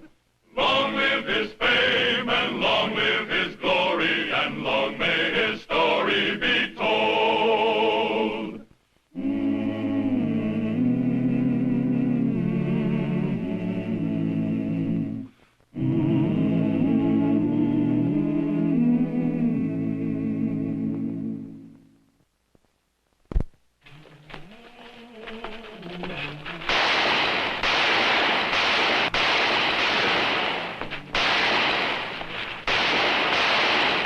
In the Wichita, Kansas of 1875, there was one subject more deadly than the raids of outlaws or the gunfights between cowhands. Should women be allowed to vote? Yes, we smile now, but this was a controversy which erupted in violence along the frontier. And when the women's suffrage movement hit Wichita like a tornado, Marshal Wyatt Earp found himself caught between the two warring factions, with his life and his job at stake. I want to tear that sign down. Yeah, go on. Oh, let's break it up. We're both under arrest. What are you arresting me for, Marshal? Takes Earp? two to make a fight, Mr. Donovan. Well, we don't want no suffragettes from Wyoming telling us folks in Kansas what to do. I'm from Wyoming. We gave him a vote 5 years ago, and it ain't done no harm. I take him to jail. I got it. And the rest of you break it up. My boss's wife is a suffragette. Well, she ain't right bright. You calling? I told you to break it up. Now hold it. He says he's gonna roust that lady speaker as soon as she leaves the depot. Thanks. I better go on down there. Well, I told you to hold it, and you walk with me until you cool off. Well, there ought to be a law against these... Bring bronco up in the men. next Congress. I'm ashamed to say this, Miss Laramie, but you're invading enemy country. Oh, that's not unusual for me, Mr. Murdoch. Why, I've even had eggs thrown at me several times. We have rough ways in Wichita. Rough?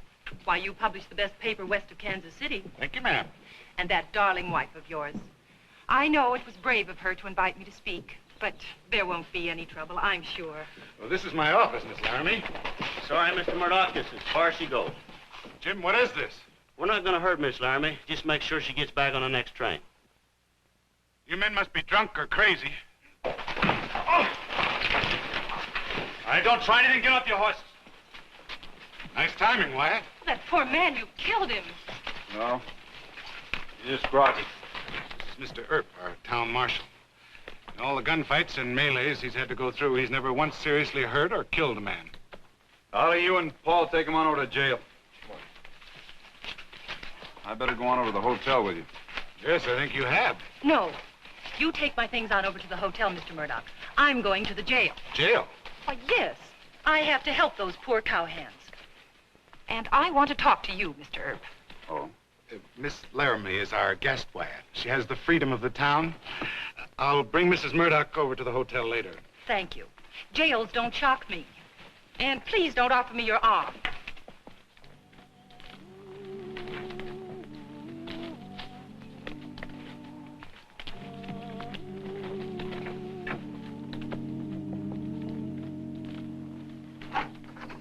And I can't quite follow your reasoning, Mr. Earp.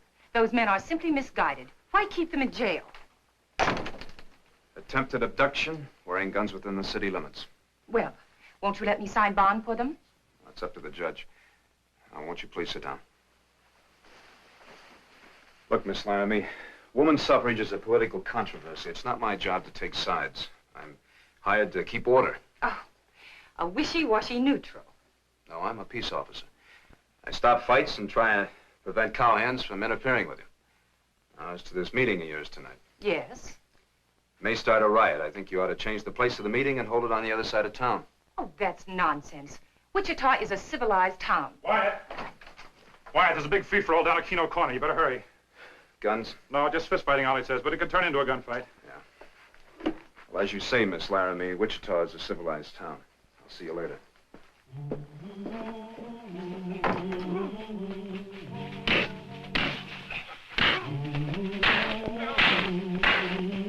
Come on now, cut it out. What's the matter with you guys?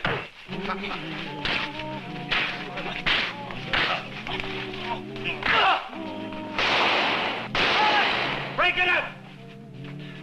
And the next time I catch any of you fighting like this, you're going to spend 5 days in jail. Now go on, break it up. Go on.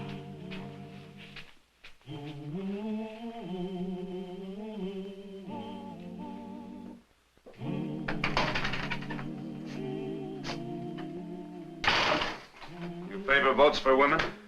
Not at the moment. How do you stand, Wyatt? I'm lucky I'm standing at all. Some one person started that uproar out there.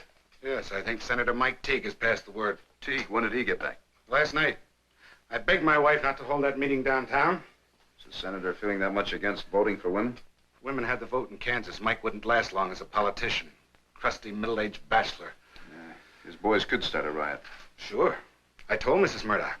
You know what her reply was? She said, we hire men to keep order. If anything happens at the music hall, it'll be your fault. Oh, that's nice. Did you speak to Miss Laramie about moving the rally? I did. No luck. Now I'll go have a talk with the other side of the argument, Mike Teague. Hey, cheer up. What do you got to be so sad about? I have to write an editorial on women's suffrage. I thought being Marshal of Wichita was tough. Good luck.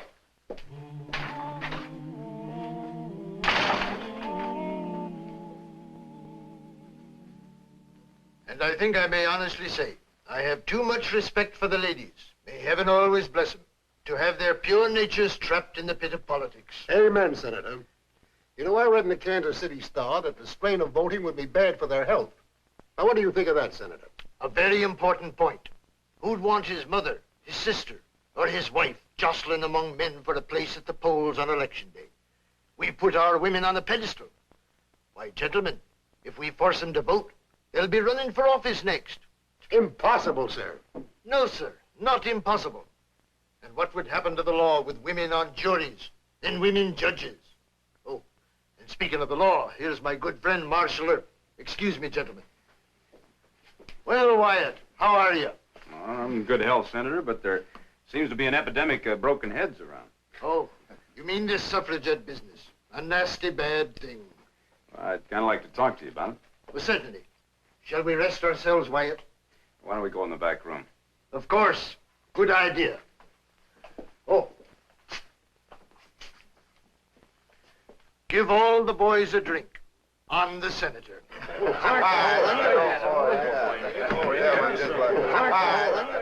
Now, look, it's my job to head off any more trouble before it gets started. And the Douglas Avenue crowd would listen to you, Senator. It'd be a big help if you asked the boys to cool off. What do you say? Wyatt, you've made a great record here. I'm proud of what you've done for Wichita. But you won't call off the rough stuff, huh? Oh, let's not put it that way. Well, how would you put it? I think she's after starting a riot so she can be a martyr. That's the way they put it over in Wyoming. Oh, you're one of the Lord's innocents when it comes to politics, Wyatt. The Laramie woman is a female John Brown. This is a police matter involving the public safety. I think you should close the music hall. What good would that do? They just hold their meeting out in the street. Then arrest the woman and escort her to the first train. Are you that afraid of it? What? Look, the females have been voting in Wyoming for several years. They got one of the best territorial governments I know about. Miss Laramie has made a quick convert. No, sir. But I made a quick discovery. It isn't just political conscience that bothers you. You're afraid of women. And the way they may vote.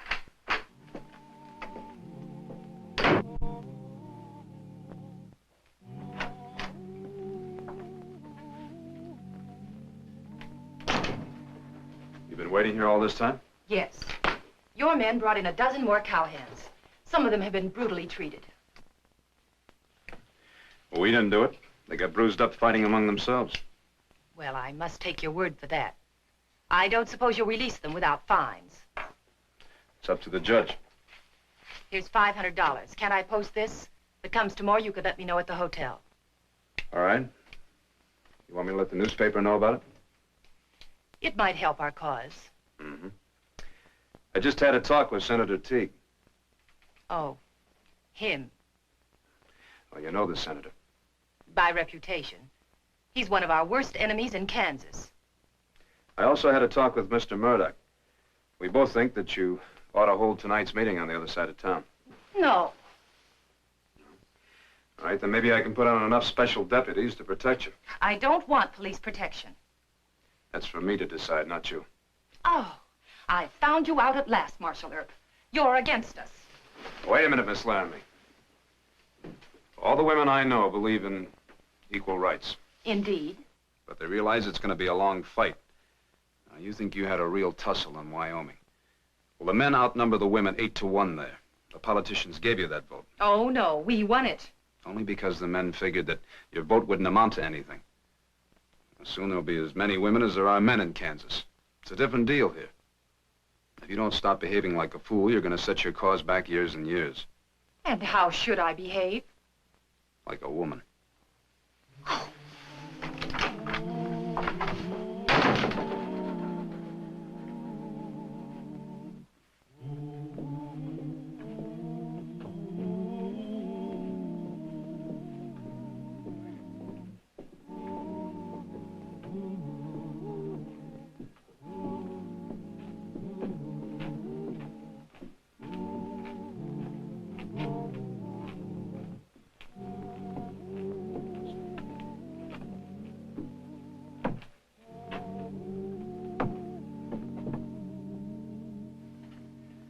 Ollie, in a half hour, I want you and Paul are going over to the music hall. Watch that front door. You frisk every man for guns, rocks, and rotten eggs. I'll have the special deputies inside and on the back door. They'll all be carrying guns inside their coat. Oh, hi, Mr. Murdoch. Ollie, got to talk to you, Wayne. Look, the special deputies will be here any minute. Why don't you go outside and meet them? Okay. Right. Any trouble starts, I want you to know who they are. Right. Yes, sir.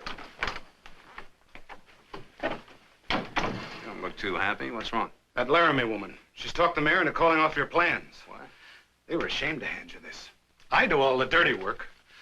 No police protection, just 2 officers outside the music hall. Well, Jim Hope's the boss. I'm sorry, Wyatt. They'll all be sorry long before that meeting's over.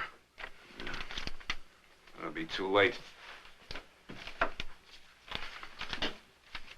Maybe I could say I never got this order. Whoa, now, Wyatt. Worst thing you can do is fire me. Well, we could both be wrong. What if nothing happens at all? We can't afford to rile up the mayor. Well, maybe you're right. I'm gonna still keep my deputies close by. Any trouble starts so we can get there in time. Maybe.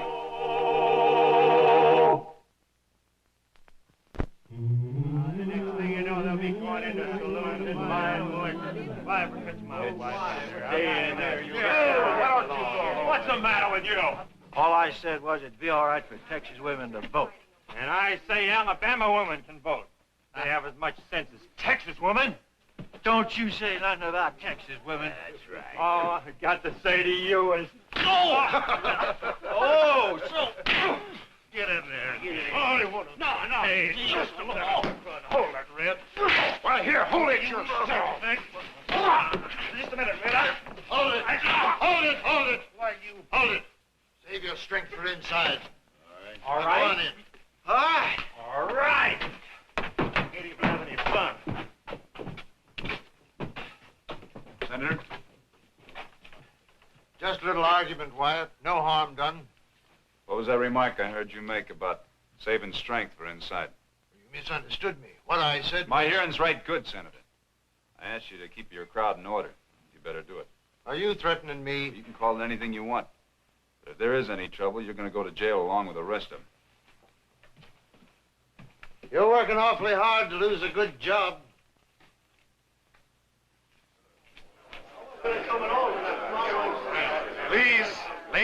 gentlemen, may I present Miss Joan Laramie, the Joan of Arc from Wyoming.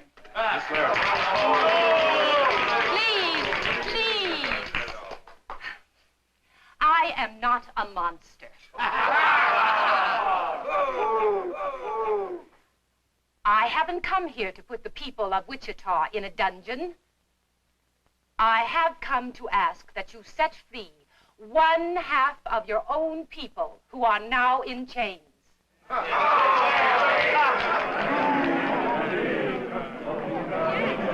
Yes, in chains. The women of Kansas are not free. No woman in this republic is free until she has the right to vote.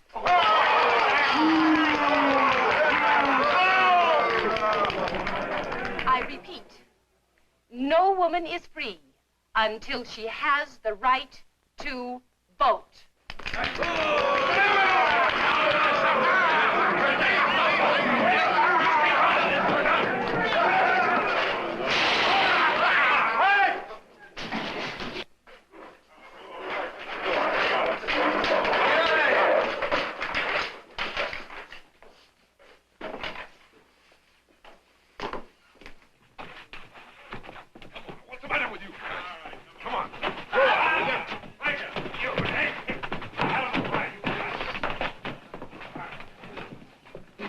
Doc for Brake's office.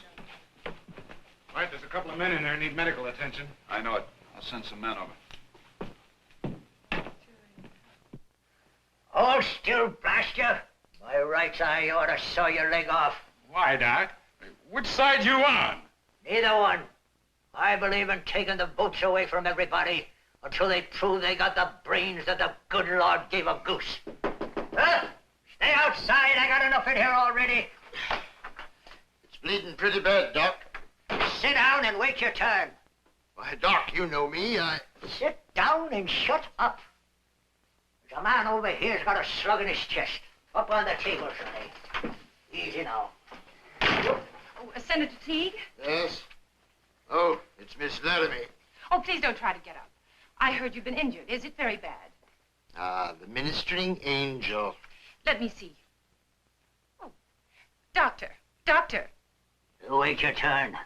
I will not. Give me a hand, boy. Just hold his shoulder. It's a big wound. Very dangerous.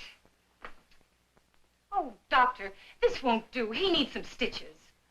All right, sister. Why don't you go and find a needle and a thimble? Doctor, I am Joan Laramie, and this is Senator Teague. Yes, I know all about it. And a fine howdy-do you both started. Before you know it, they'll be bringing Wyatt in here dead. Let the senator bleed. I'll be all right. Well, a bandage is better than a handkerchief. Is it true that your people started the riot? Well, now, Don't lie to her, Mike. He doesn't have to lie to me. I've made friends of some of my bitterest political enemies. I hold to my opinion. Politics. Talk. That's all you keep doing. While I'm over here working, trying to patch these people up, fixing the voters so they can go to the polls. Hey, it's getting quiet outside. Let me see that wound. You don't need any stitches. Get out of here. Both of you. I got men out in that waiting room that need knife and bullet work. Don't tell me they missed you. I was lucky. Senator, can you walk to jail? You're not arresting me. That's right. Come on. Why, You better come, too. We're both under arrest? That's right. On what charge, might I ask? Inciting to riot. You're right, Wyatt. The senator just the same as admitted that his crowd started the trouble. There's a dead man over at the Texas Hotel bar. Come on. Persecution. Persecution. Politics. Oh, every day it's something new. Talk. Politics. How would he come now? Oh, boy. Politics. Wally? Yes, sir. These two people will be staying with us until I talk to the judge. You can't get away with this, Wyatt. That's for the judge to decide. After you're fired, my friends may hurt you. Well, thank you for warning me, Senator. If you'd like to use my desk to write another speech, go right ahead. No, thank you. Keep the door locked behind me. Yes, sir.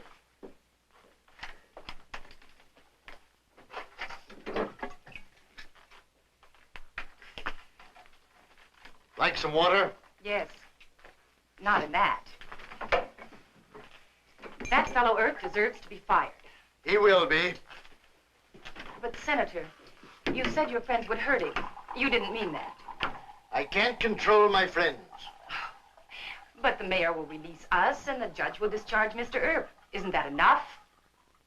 You started this thing. I did nothing of the sort. I came here to make a speech. On a bitterly controversial matter. But your friends started the fighting. I don't admit that. Well, it's true, and fortunately can be proven. Sorry I tried to make friends with a hoodlum like you. Calling names now. I've said all I'm going to say. Good.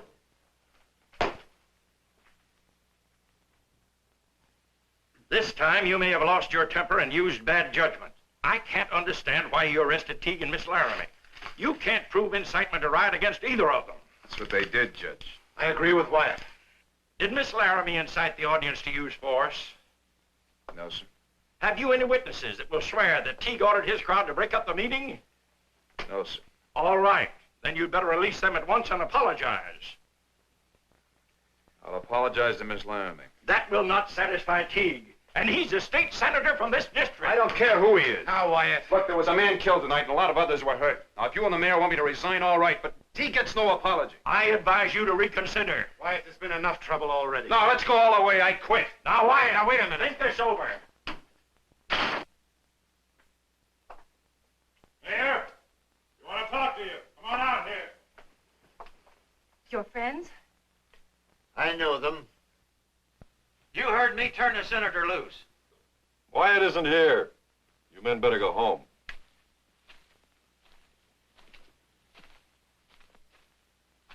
Call to them. Tell them to stop. He's asking for it. Then I will. No, wait. You keep out of it. 6 men against 1? Is that really what you believe in? I'm a hoodlum. Your own word. I got him covered, Wyatt. Just give me the word and I'll blast him. Hold it. Don't pay any attention to this star I'm wearing. I'm not the marshal anymore. I quit. That's real good news. Hold it. One of his deputies will plug us in the back. No, they won't. Ollie, whoever's inside there, stay out of this. Drop it. No fight. All right, Senator. All we wanted was to get you out of there. He's out. The judge ordered him released. You too, Miss Laramie. Just like I said, Wyatt. Come on, boys.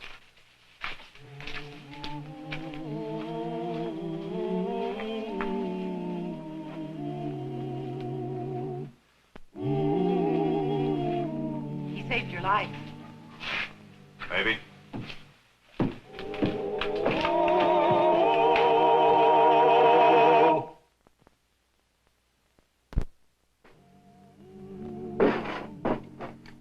You aren't really going to quit, are you, Mr. Earp? It's already done.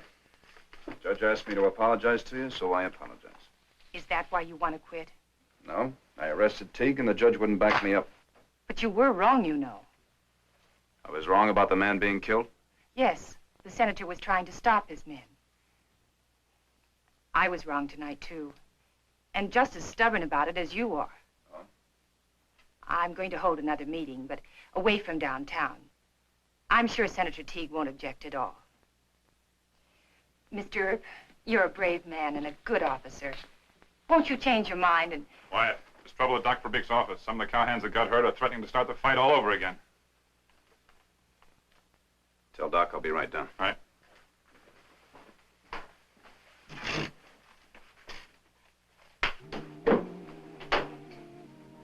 I'll see you at the next meeting. And you know, I really do favor votes for women.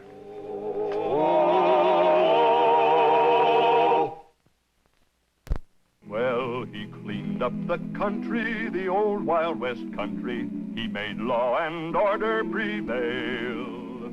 And none can deny it, the legend of Wyatt forever will live on the trail. Oh,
Wyatt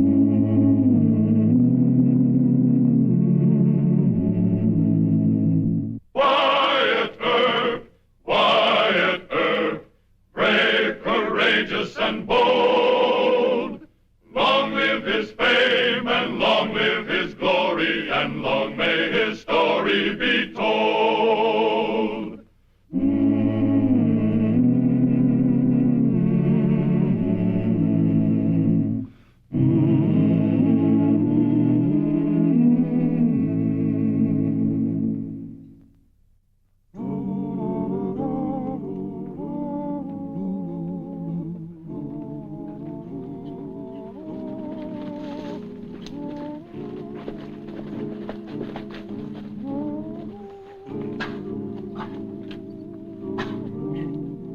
On the western frontier of 1875, a tragic phase of lawlessness was the range war. A range war started when two owners of large cattle outfits had a personal dispute. Then it spread to cowhand retainers of the cattle barons, with professional gunfighters hired by both sides, making the war hot and deadly. Thus, when the Wades and the Fentresses invaded Wichita, Marshal Earp had no choice. He must break up the fight or the city streets would become their battleground, and every Wichita citizen might suffer the fate of the innocent bystander. Hold it. Break it up! Break it up! What's the matter with you fellas anyway? You know better than that. Get the gun! Come on. Come out of there! Come on. Back up there. Back up. Get up. Come on. Get there. Come on, please. Come here. Can't do that to a Wade man. What's it fight? Stop it! Stop it! It's what you wait a minute. Stop it! Wait a minute. Stop it or I'll get a gun and I'll shoot every one of you. Break it up! Break it up! Break it up! Come on. Stay out of this! I said break it up! Break it up! Shall I take them all to jail? Any of them drunk? Well, they don't seem to be. I want him and him and him arrested. Arrest all 6 of them. They're Wades from the Bar W. They jumped 3 of our men and it just wasn't... Hold it! Any of them are hurt, take them to Dr. Fabrique. Turn the rest of them loose. Marshal Earp, are you on the Fentresses side or on the Wades? Who are you and where do you live? I'm Mary Ellen Fentress. I'm staying here in town at the Wichita Hotel. You better get inside and cool off. Let me have this. Come on.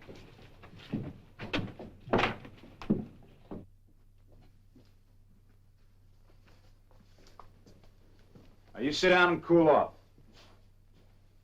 And I suppose you'd like to know what makes me tick. You must be Colonel Fentress's granddaughter. Lazy H outfit, hmm?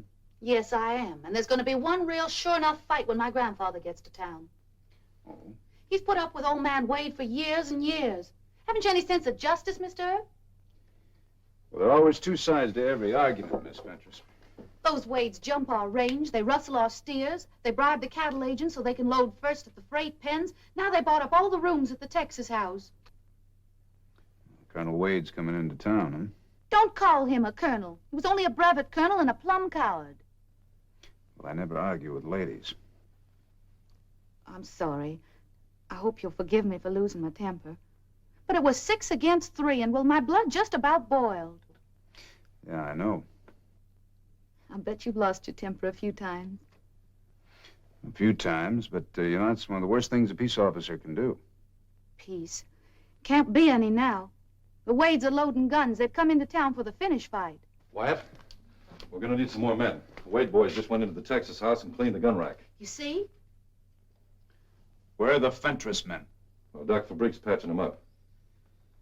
All right, let's go down there. Just the two of us, Wyatt? That'll be plenty. We'll go in the back door. I'll go too. No, you stay here and start trying to act like a lady.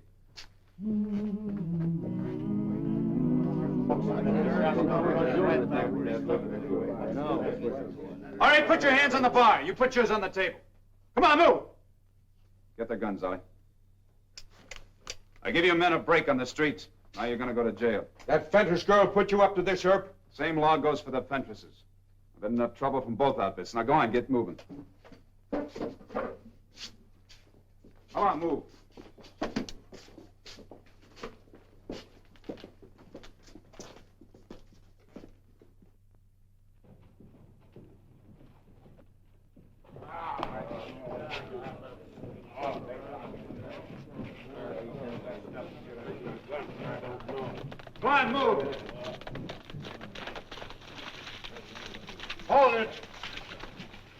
Cheyenne said they beat up on 3 of our boys.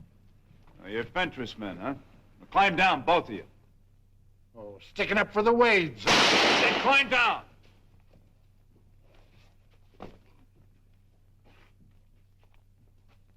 I'll fall in with the weights. Go on, move.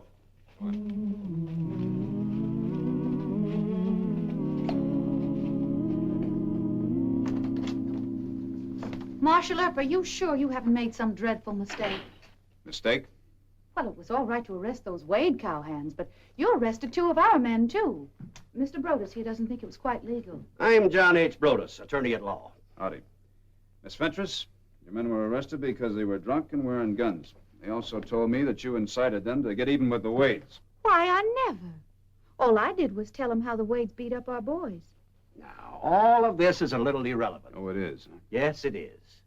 You know, ever since my arrival in Wichita, I've been quite concerned over your high-handed tactics, Mr. Earp. I've been retained by Miss Fentress here to see that her grandfather's employees are released immediately. You got a writ of habeas corpus? Not necessary, young man. All Miss Fentress need do is to tender bail money. I've got more than $100 right here in this purse. Now, don't bother. I intend to keep those prisoners for 24 hours. The law gives me that authority. Now, look, if the Wade and Fentress people aim to start a private war, they're not going to start it on the streets of Wichita. But you have no proof of And that. I don't waste any time on shysters, so you better get out of here. But you dare call me a shyster and a fool, and I told you to get out. I'm going to see Judge Jewett. Well, you do it. You'll find him right over at the courthouse. You know what's wrong with you? You're a girl. They've never been punched in the nose. Girls seldom are. So a few of them grow up to be spoiled brats. You're insulting. But perhaps you're not gentleman enough to know that. And you haven't got enough brains in your stupid little head to know what you're trying to start. A range war isn't romantic, Miss Fentress. You've seen a lot of men beaten. You want to see them killed, too? Yes, every one of those Wades. And where will you be? Wringing your hands in the parlor, I suppose. Sniffling about all the Fentress men that are killed. Well, you make me sick. Now, you get out of here, too. My grandfather will shoot you. He's got more brains than to try it. And you tell him for me, if he shows up in this town wearing a gun, he'll wind up in jail. I'll tell that to Wade, too. What did she do to rumple your... Forget it. How many deputies have we got? 7, counting me. All right, send 5 of them over to the Texas house. You tell them to arrest every Wade that shows in town wearing a gun. Yes, sir. I'm going over to the Wichita Hotel. I think Fentress will show up this afternoon. You and Paul join me over there later. Right.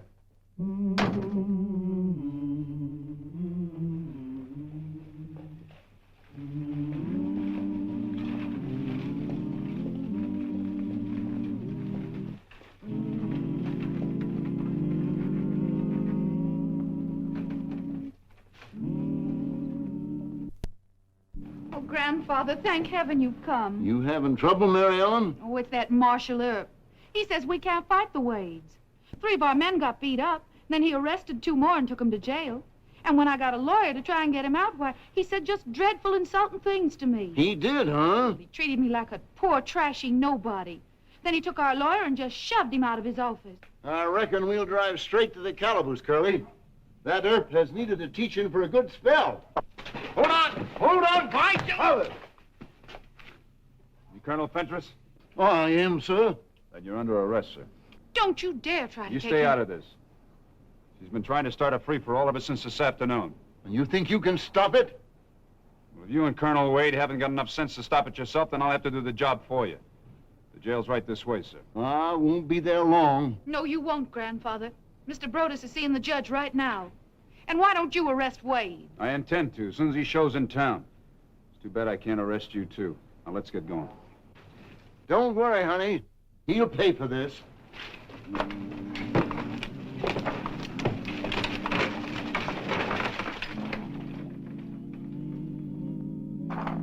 I don't know why you acted with such severity. Colonel Wade and Colonel Fentress may be just blowing off steam. Not this time, Judge. They told their men to fight it out. But you don't know that. Well, Fentress is right in there. Go ask him point blank. Oh, hang it on, Wyatt. A man's intent doesn't constitute a breach of law. Brodus has been after me to release all the prisoners on bail. Well, you wouldn't do that. Why not? A pitched battle on the streets, innocent bystanders being hurt? It's a condition of priori criminis. You're asking me as a judge to assume that Wade and Fentress's men will actually shoot at each other. That's right. Brodus is a shyster, but he knows enough law to realize that you put me in an embarrassing position. Why, Why, old man Wade isn't even in town. No matter what Fentress threatens, it takes two to make a quarrel. Don't you see that I'm stretching the law? No. Don't lose your temper, Wyatt. Oh, I think I'm doing right well, considering there's a range war about to bust loose in this town. And you quote Latin. Let me tell you... Oh, wait a minute, Judge. You listen to me. If you grant those men bail or sign writs of habeas corpus, I won't honor the papers. Indeed. Now, you're the judge, but I'm the marshal. If Brodus gets you to sign papers, they have to be enforced. Well, I won't enforce them, and neither will my men. Do you realize what you're saying? Look, I took an oath to keep peace in Wichita, and that's what I aim to do. As long as you're a marshal. Well, sir, in order to remove me, you have to have a trial. Mayor Hope is out of town, so you can't fire me. Wyatt, don't put... Excuse me, Wyatt. Old man Wade just got in. Where is he? Sitting over the lobby of the Texas house, and he's just loaded with shooting iron. We didn't want to tackle him without you knowing about it. Looks like a gunfight. Wade is right peaceful, isn't he? Well, maybe you better come along and find out what his priority criminous condition is for yourself. No. If he refuses to surrender his weapons, you arrest him. Thank you. I will.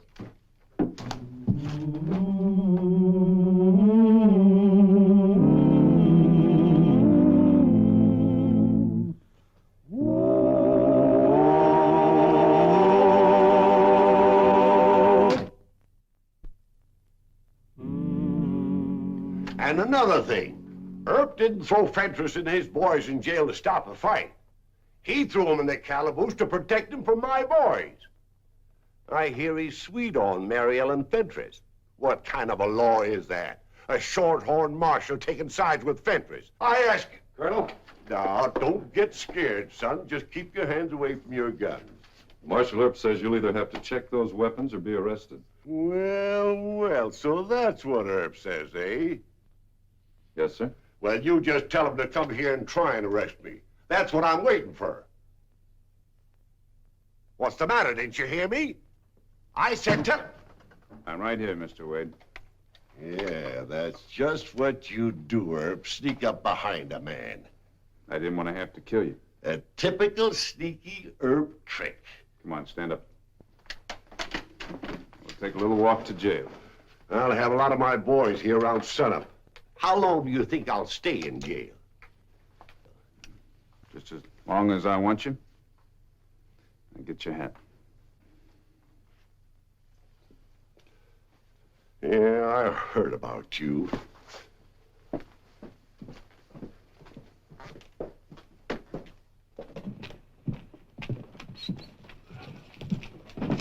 Well, I declare. It's Brevet Colonel Yellow Jack Wade. You just better stay in jail if you know what's good for you. Let's go. Marshal Earp, please. I was wrong. You did arrest Colonel Wade. I'd mighty well like to apologize. All right. Please. Can't we be friends? Why? Well, I just might be able to persuade Grandfather to call off the fight. Why would you do that? Well, in all my life, no man ever talked to me the way you did. And it started me to thinking. If you'd escort me to the lobby of the Wichita Hotel, I'd mighty well like to talk it over. All right. And then I got to thinking, what's all this awful fussing about? Just because Grandfather says Wade didn't support the 9th Virginia Regiment at the Battle of Malvern Hill. That was 12 years ago, Mr. Earp. And that's what started all the trouble, huh? Uh-huh, truly it did. See, Wade was in charge of a Carolina regiment.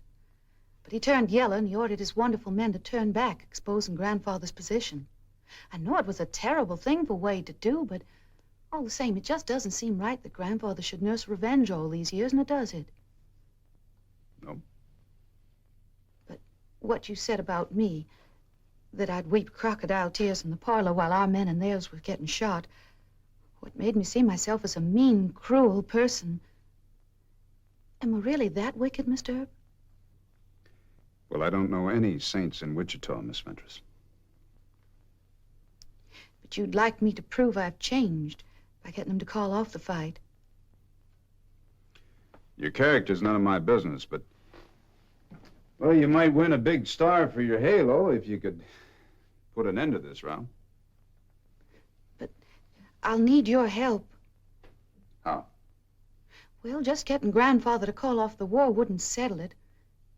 You'd have to agree to let him and his men out of jail. And hold the Wades, hmm? Uh-huh. That'd give us time to get out of town. Everybody'd have a chance to cool off. All right. You and I'll have a little talk with Colonel Fentress. And if things work out peaceable, we'll be friends? Hmm? Oh, that's right, fine of you, Mr. Earp. You know, you're the first man that ever told me the truth about myself. Yeah, well, let's go find out what your grandfather has to say.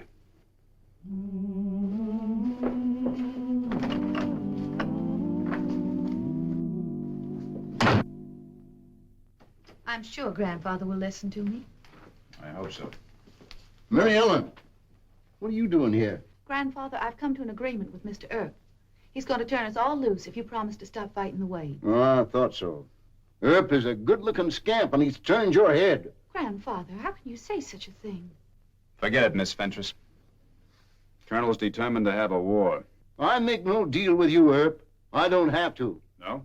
Brothers has telegraphed the governor, and the governor is a personal friend of mine. Grandfather, I've given... Mind your manners, Mary Ellen. No lady would associate with a fellow like Earp. You go along back to the hotel. Immediately.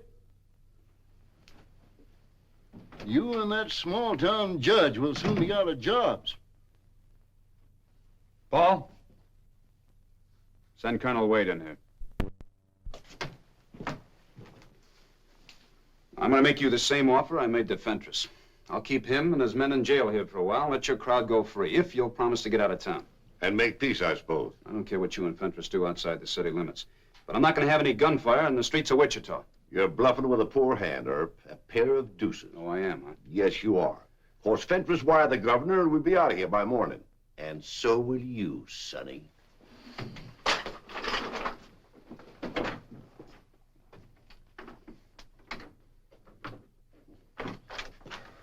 Wyatt, a Fentress cowhand and a Wade gunslinger are making showdown talk in Douglas Avenue.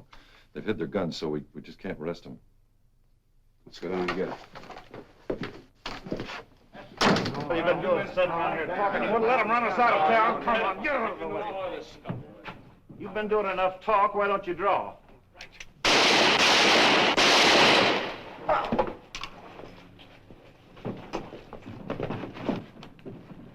This one's dead. This one's still breathing.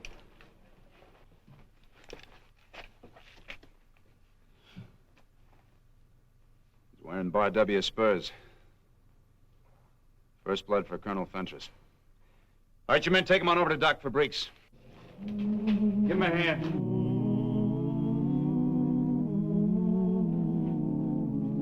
Lift them careful.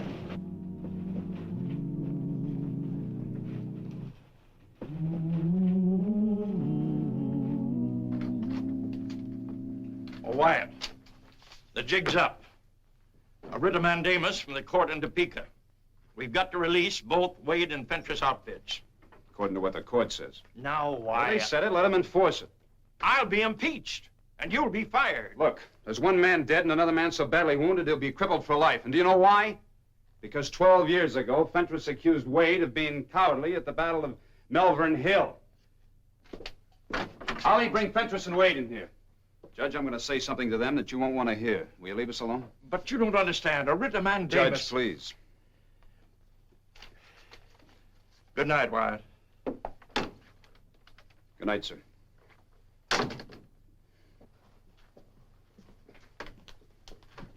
Have a seat, gentlemen. Thank you, sir.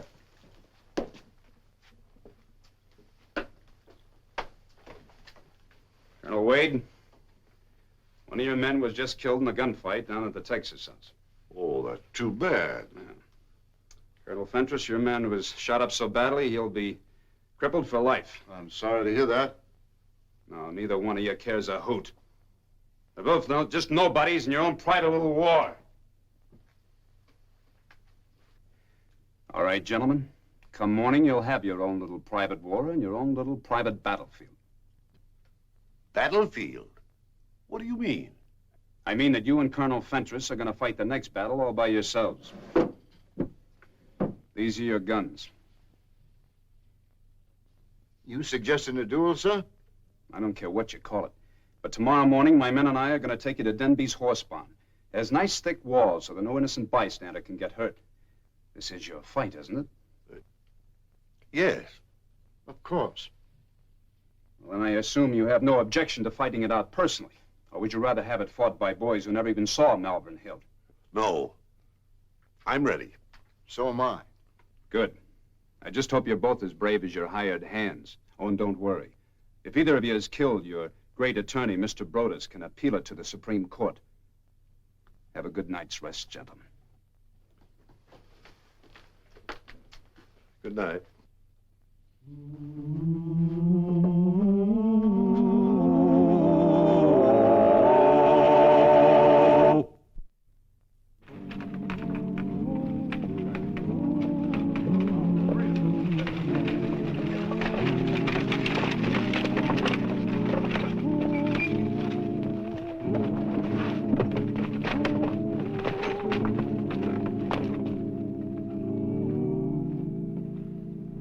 All right, gentlemen.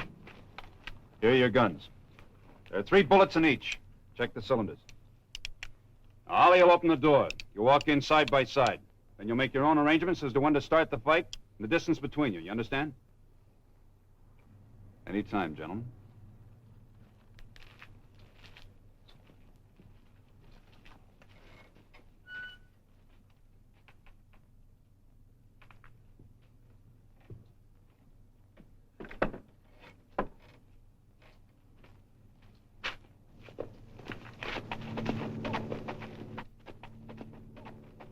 Grandfather! Where's my grandfather? Take it easy. Your grandfather and Colonel Wade went inside the barn to shoot it out. Are you mad? He's an old man. He doesn't see very well. He's no older than Wade. But he'll be killed.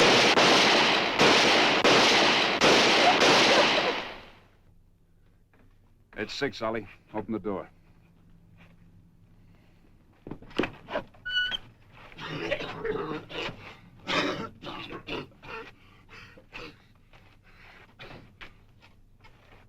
My grandfather, you killed him. He's dead, you murderer.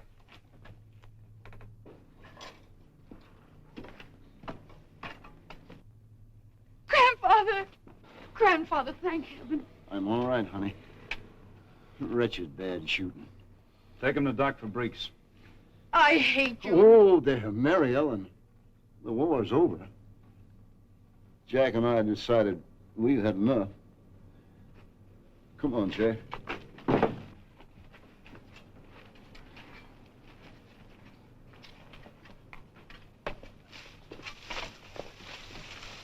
Go ahead, Colonel. Thank you, Colonel.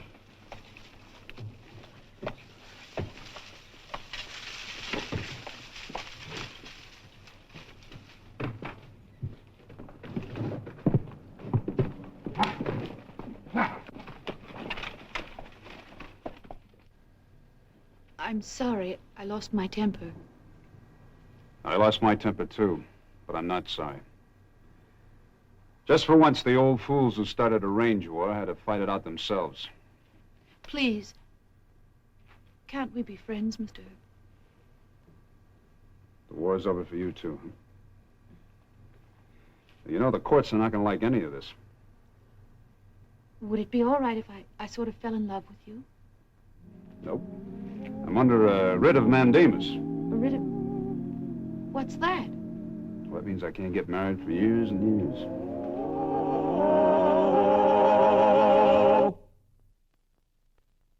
Well, he cleaned up the country, the old Wild West country. He made law and order prevail.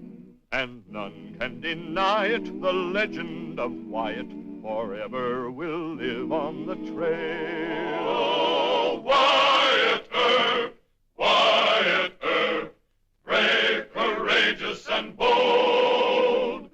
Long live his fame, and long live his glory, and long may his story be told. Long may his story be told.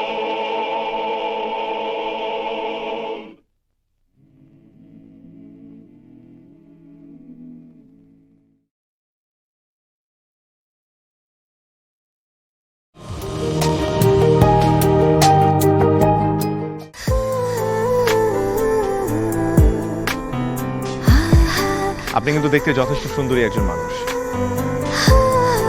দেখতে বেশ romantic, যেন শেক্সপিয়ারের নাটকের কোনো নায়িকার মতো। ভেবেছিলাম, কিন্তু আপনি তো পুরোটাই মর্মান্তিক। যে কোনো মানুষ আপনাকে দেখে মর্মাহত হতে পারে।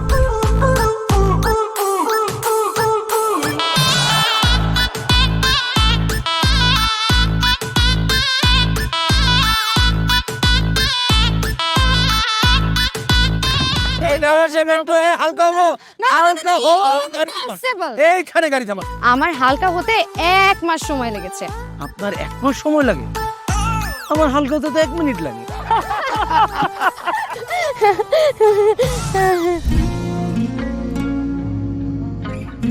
আমার কাছে মনে হয় জীবনসঙ্গী এমন হওয়া উচিত যার সাথে আপনি প্রতিটা মুহূর্ত উপভোগ করতে পারবেন, সারাক্ষণ খুনসুটিতে মেতে থাকতে পারবেন এবং তার মনে এমনভাবে বসবাস করবেন যে আপনার দিকে সে একটাবার তাকালেই বলে দিতে পারবে যে তার বেঁচে থাকার কারণই আপনি। পথে চলতে চলতে, কথা বলতে বলতে, কখন যেন হলে আমার। জানি গল্পে গল্পে মিশে অল্পে অল্পে আমিও হয়ে গেছি তোমার। ছোট ছোট ভুল ফুটে হলো ফুল যে তোমাকে পেলাম। গুটি গুটি পায়ে স্বপ্নের নাই আমি ভেসে গেলাম। আপনি কি মনে করেছেন একজন মানুষ আমার জীবন থেকে চলে গিয়েছে এবং আপনি সেই সুযোগটা কাজে লাগিয়ে আপনার ফিলিংস গুলো আমার কাছে এক্সপ্রেস করবেন আর আমি সেটা হ্যাপিলি অ্যাকসেপ্ট করে নিব? এই হচ্ছে আপনার বন্ধুত্বের নমুনা? রোদের পাখি তোর শহরে, আমার মনের স্বপ্ন ঘিরে। ওরে পাখি ওরে সারাক্ষণ, তোর শহরে বৃষ্টি হলে ভিজে আমার মন।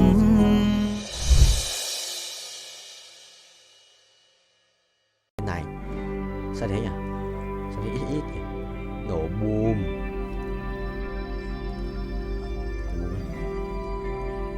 Sao nó mày? Sao nó? Không quá rồi.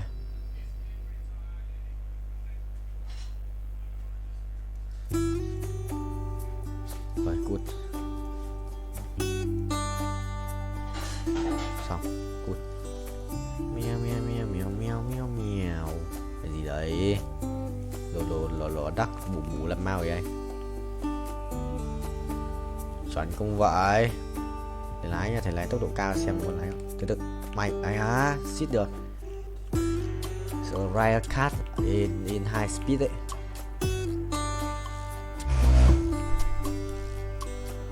Chuẩn không? Đây á? Không được. Sợ tốc độ cao. Tốc độ cao đét mà. Rồi 1 lần, 2 lần, lần thứ 2 300 lap à? 400 lap. Chuẩn không thầy? Chuẩn không? Chuẩn không?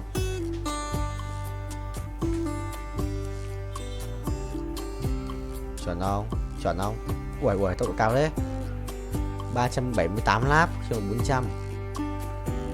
Này à, bắt đầu thua. Thua, bài khỏe đấy. 2299 á. Mày đấu sĩ á. Mình lẫn vào mày đéo ăn uống đầy đủ nhỉ? Thằng này được ăn uống đầy đủ. 2299 là phải không? Không. Tự động chuyển hóa bàn đấu.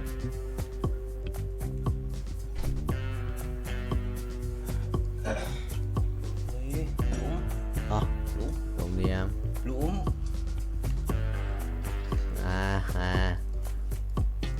Ô, phải chấm.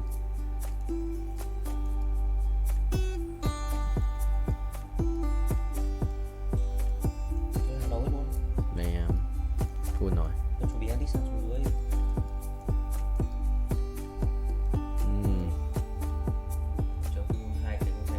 biết. Ok thầy ơi, Ngày sẽ ra ở cát. Lâu rồi, 15 phút. Well played bro. Mày lái luôn đấy, lái bình vua lái racing boy.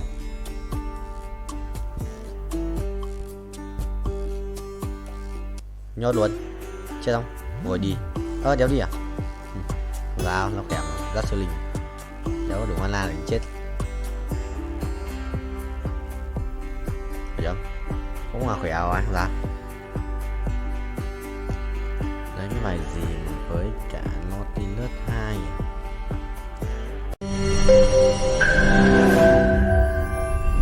তোমাকে 15 লাখ টাকাই দিতে হবে। তুমি যদি দিতে না পারো তোমার বাবাকে কল দাও। তোমার যত জমি জিরাত বাড়িতে যা যা আছে এগুলো বেচা হইলেও তোমরা আমাদের টাকা পাই পাই করে শোধ করবা।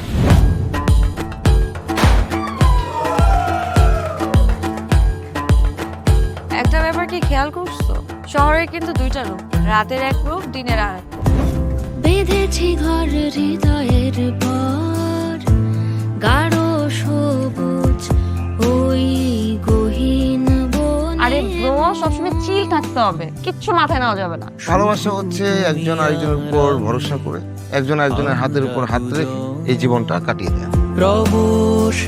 কিছু মানুষ এই রাত জেগে থাকে আর টাকার বিনিময়ে সুখ খোঁজে। বসুন। এখন তো সিরিয়াস হওয়া উচিত, তাই না? আমি তো কোথাও যাচ্ছি না পার্টি করতে। তুমি কেন যাচ্ছ? কেন বন্ধ করতে পারতেছো না বলো তো?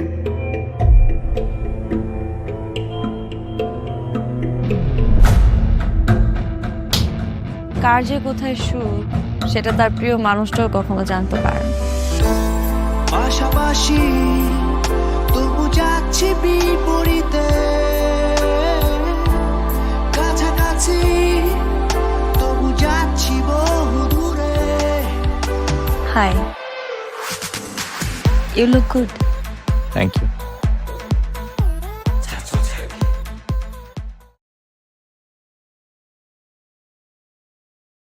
Rồi bài cái độ buồn luôn mà sự là khỏe đấy, nhưng mà thầy xây bài ấy chưa xây. Có Saza hả? Có Rakan.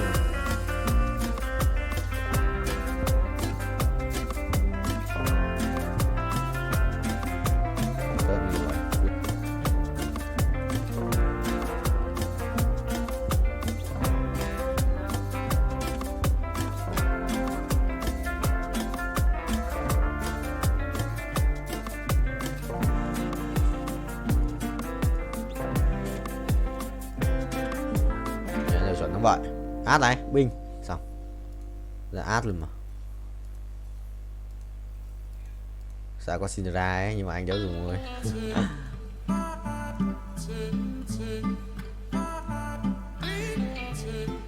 Ui xét này xét đây là vài cảnh đẹp đéo chịu được. Không sao đây rồi, bay cho đời quay đều quay. Ui con lắc rồi sao cút mày đi xong rồi có át rồi. Ngày đánh bài va vẫn sao ra còn bài đẹp phết. Định mạnh cái xét này ui bình điết. Xét là mình sẽ thiếu là một cái cung mà cung với cung một con Kizana hoặc là một con Nautilus để lấy cái thú tượng này cho in nào. Phải cung không? Còn cung lấy đồ cho art thì thầy. Ui rồi xong nhặt nhầm đồ. Ha ha. What the hell man. Nhặt nhầm đồ. Thế mà cũng đòi lái xe. Đùa tao à? Đùa tao không vậy. Thế mà cũng một cộng một ending trốn ngủ không? Trốn thấy không? Cinderella này cút, có một cút, đéo hiểu. Nhặt ngu đấy. Ngu đấy. Tới đây rồi xong. Sao có càng ngày đây nhỉ? Thì vậy có ai mà thấy có cái thằng này đây nhỉ? Đúng rồi. À, mình muốn mà cút nè. Xong chịu rồi, nhặt nhầm đồ lúa tắc mình muốn máu nhỉ. Rồi xem đi. Thầy ơi, không ai nhận được cái gì? Tôi nhận không? Ở đây vòng quay may mắn Vòng quay vô cực. Anh 2 vòng à? Quay đều ra cái pet đỏ đỏ ấy đi, ra cái pet đỏ đỏ. Đi ra qua. Biết quay được vào pet Omega. Chịu rồi, tí vào lừa tao. Đi qua mà trồn, lại đi qua. Trồn tố bố. Đi trồn tao, đi xin à? Đi xin chuẩn không vậy? Rồi xong, bình. Xong, thắng. Không thắng. Suýt thắng. Quả phe bắn được phết nhưng mà suýt thắng thôi. Phải bay tốc độ cao ấy. Bay tốc độ cao luôn.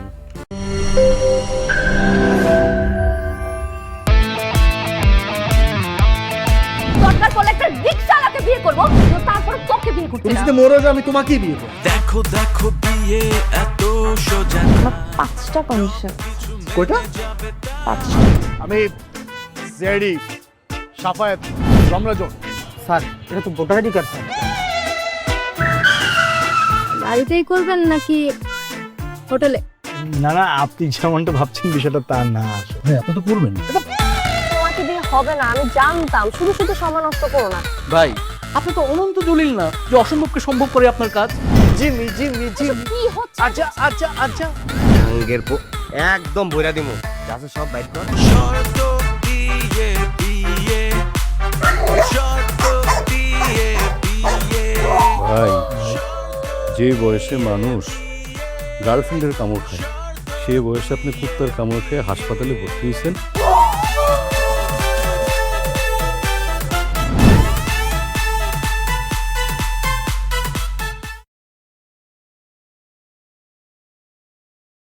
Biết nhau.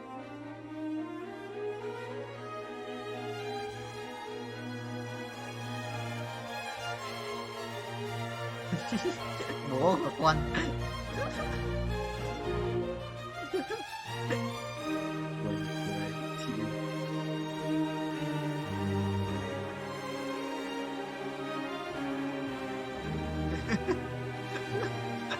Em chết rồi.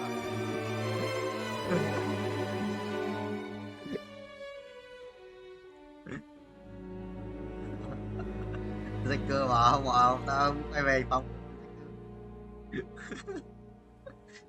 Suy kém. Cuồng đao Sojin à? Thôi đánh điểm bài Zanna phát nhỉ? Zanna của tao đâu? Bắn Zanna rồi. Ô, Zanna đâu nhỉ? Đây.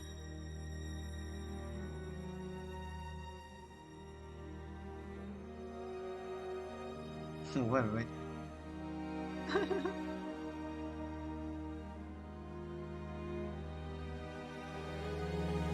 Nhiều cực à? Nhiều cực.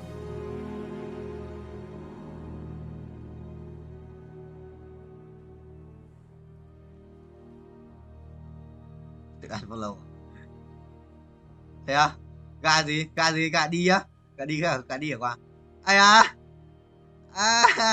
Để trứng à? Gà để trứng à? Ai càng ấy.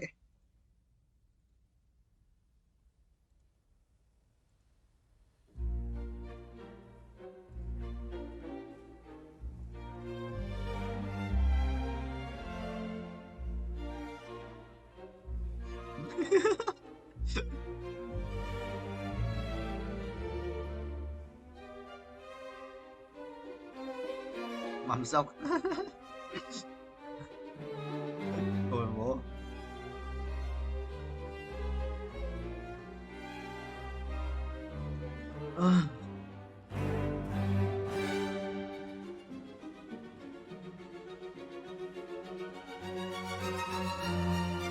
Thế à?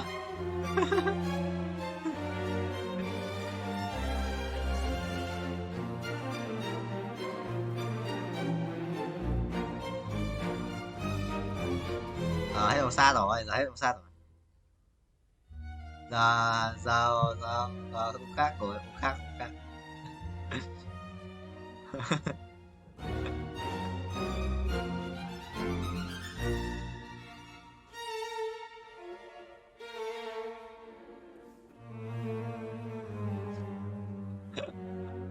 Hay à, hay không?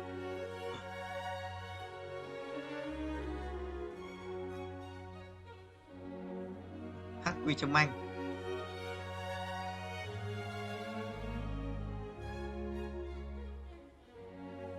Một em kia ở đâu vậy?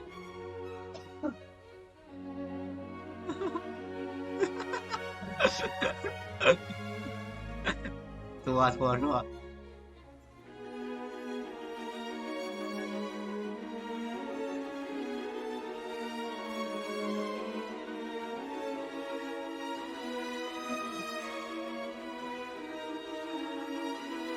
Rồi.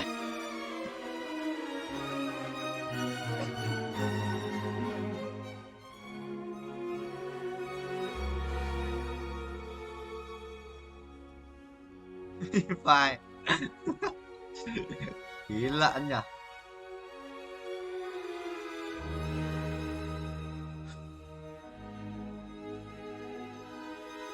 Đúng rồi. Hay quá.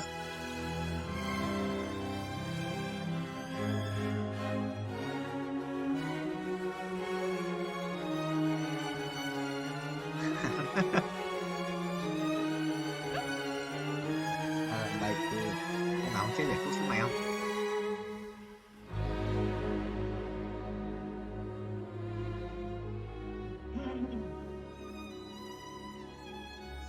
Đâu còn cái cất gì ngu thấy đéo vậy? Ô ngon thôi kìa.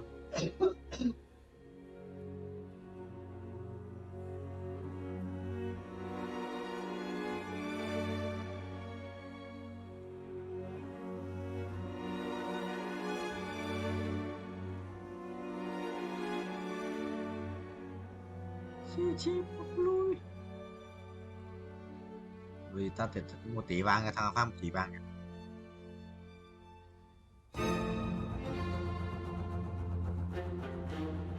nhiều em đi.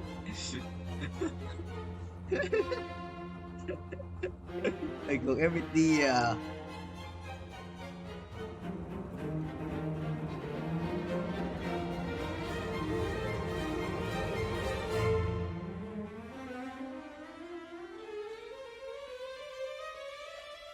No. What the hell?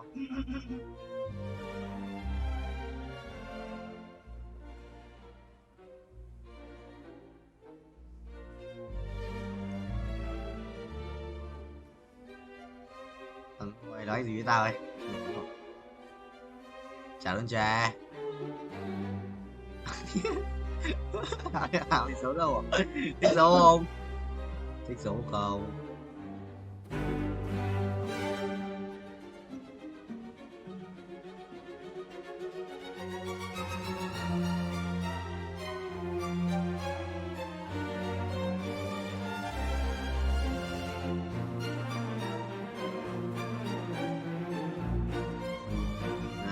Ui có cái thằng này chat trong game Roblox nó bảo tao, nó bảo là 2. Xong rồi thằng khác nói, mới đầu thằng kia 2 tao bảo là 2 watt, xong rồi xong đó thằng này đi không mình farm ấy, nó bảo tao là gì? You look like a dog, tao bảo là like you, xong nó chửi bậy xong nhiên đồng số thằng này.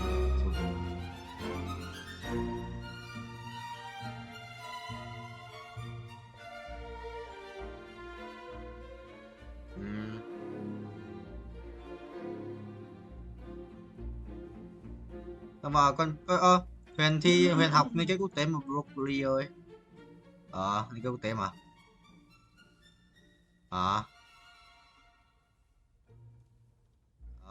Xong rồi nó học bổng lên nó mới phải cày học bổng đấy. Cày học bổng là đỡ tiền ấy. Không phải đâu. Nhiều.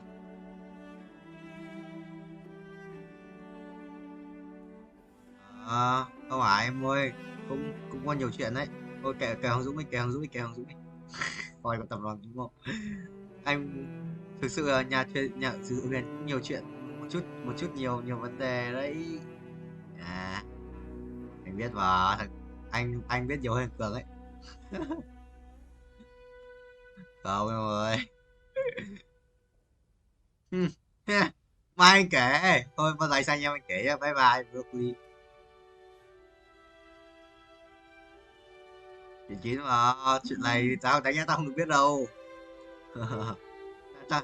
tao nghe từ một người tâm sự với Huyền biết đấy là ai rồi. Biết ai luôn đấy.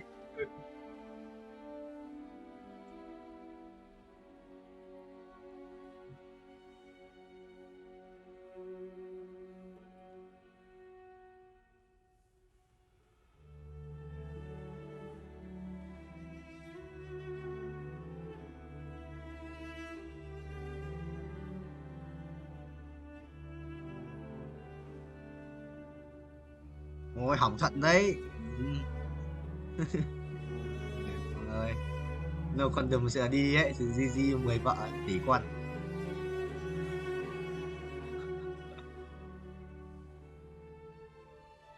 Lâu Condom mà Lâu Condom mà Lâu Condom mà đi chơi như thằng Long ấy thì có mà ra phả hình chuồn.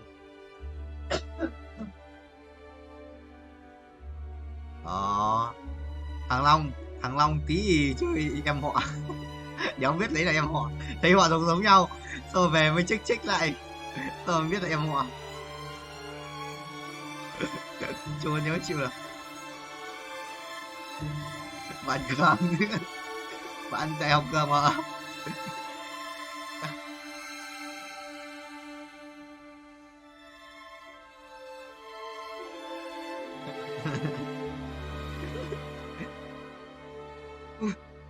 Ui, lại sự binh sĩ linh ấy. Rồi nhót nha. Bây giờ để là bình thường sao? Quý à.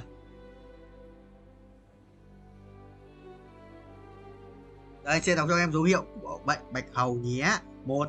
Giả mạc hai bên thành họng, có màu trắng ngà, xám đen, dai dính, dễ chảy máu, đau họng khàn giọng,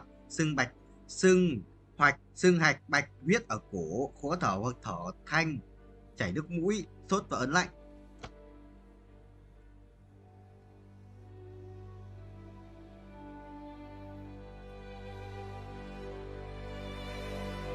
Thôi 20 lên rồi đi một thẻ cũng ạ, thẻ thật. Nên về tôi nguy về ngủ cũng được. Đâu. Đi được không vậy? Đi được không vậy broccoli?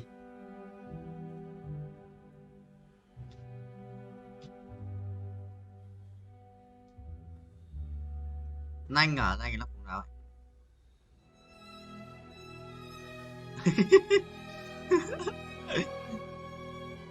Không sao, Pacific đi học cũng được. Yes. Đi học từ 5 ভালোবাসা সুন্দর, ভালোবাসাও সুন্দর। মানুষ নিজের অজান্তেই ভালোবেসে ফেলে।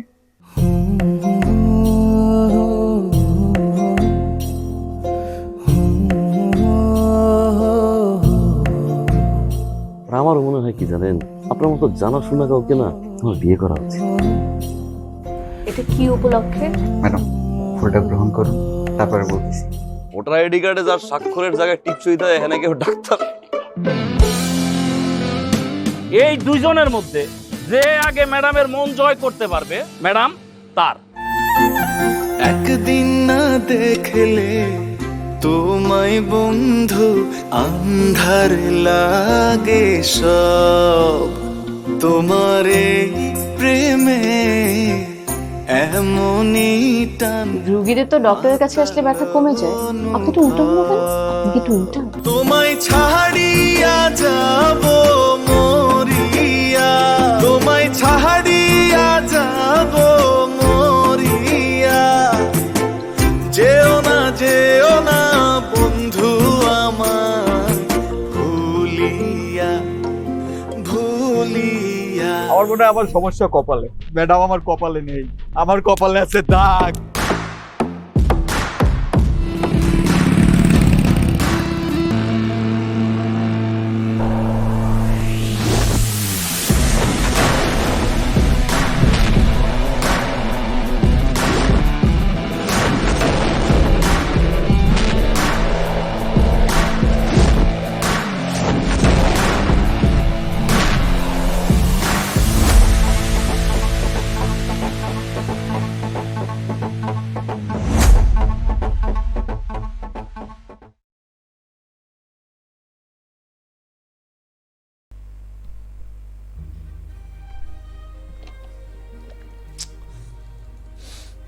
Tao mũi nhỉ? What the hell? Chuồn ra. Cút hết. Có lẽ nào anh vội quên đi và có lẽ nào 500 củ ấy 614 củ à? Thế mình kiếm 100 củ nữa sự là có nổi không? Ôi à, không rồi, anh đã ấn vội rồi. Có lẽ 62 triệu rồi. 62 triệu rồi. Cũng một lần quay được gần 100 củ ấy. 100 củ không? Mình quay được 400 lap à? Được. 400 lap phải được 100 củ à?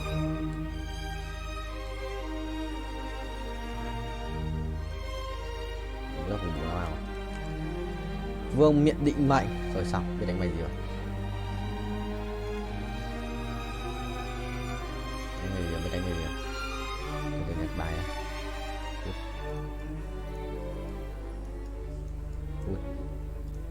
Có lẽ nào em vội quên đi và có lẽ nào quên đi có lẽ nào anh trong tâm trí em. Ôi gà cho cái này à? Mà vậy nào xong đi vua tối ưu Aria bán này mèo mèo mèo mèo mèo mèo mèo mèo mèo mèo mèo mèo mèo mèo mèo mèo mèo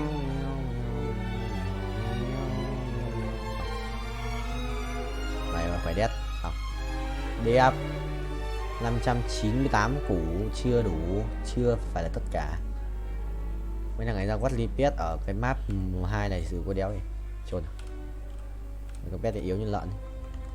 Anh khinh yes khinh beat ITCS big ai á Torres xì điều sao Torres xì ra Torres rồi xì guys cút chi thật thật rét à chưa ok đằng nào cũng phải lắp cái danh nga xoa big IC basic gear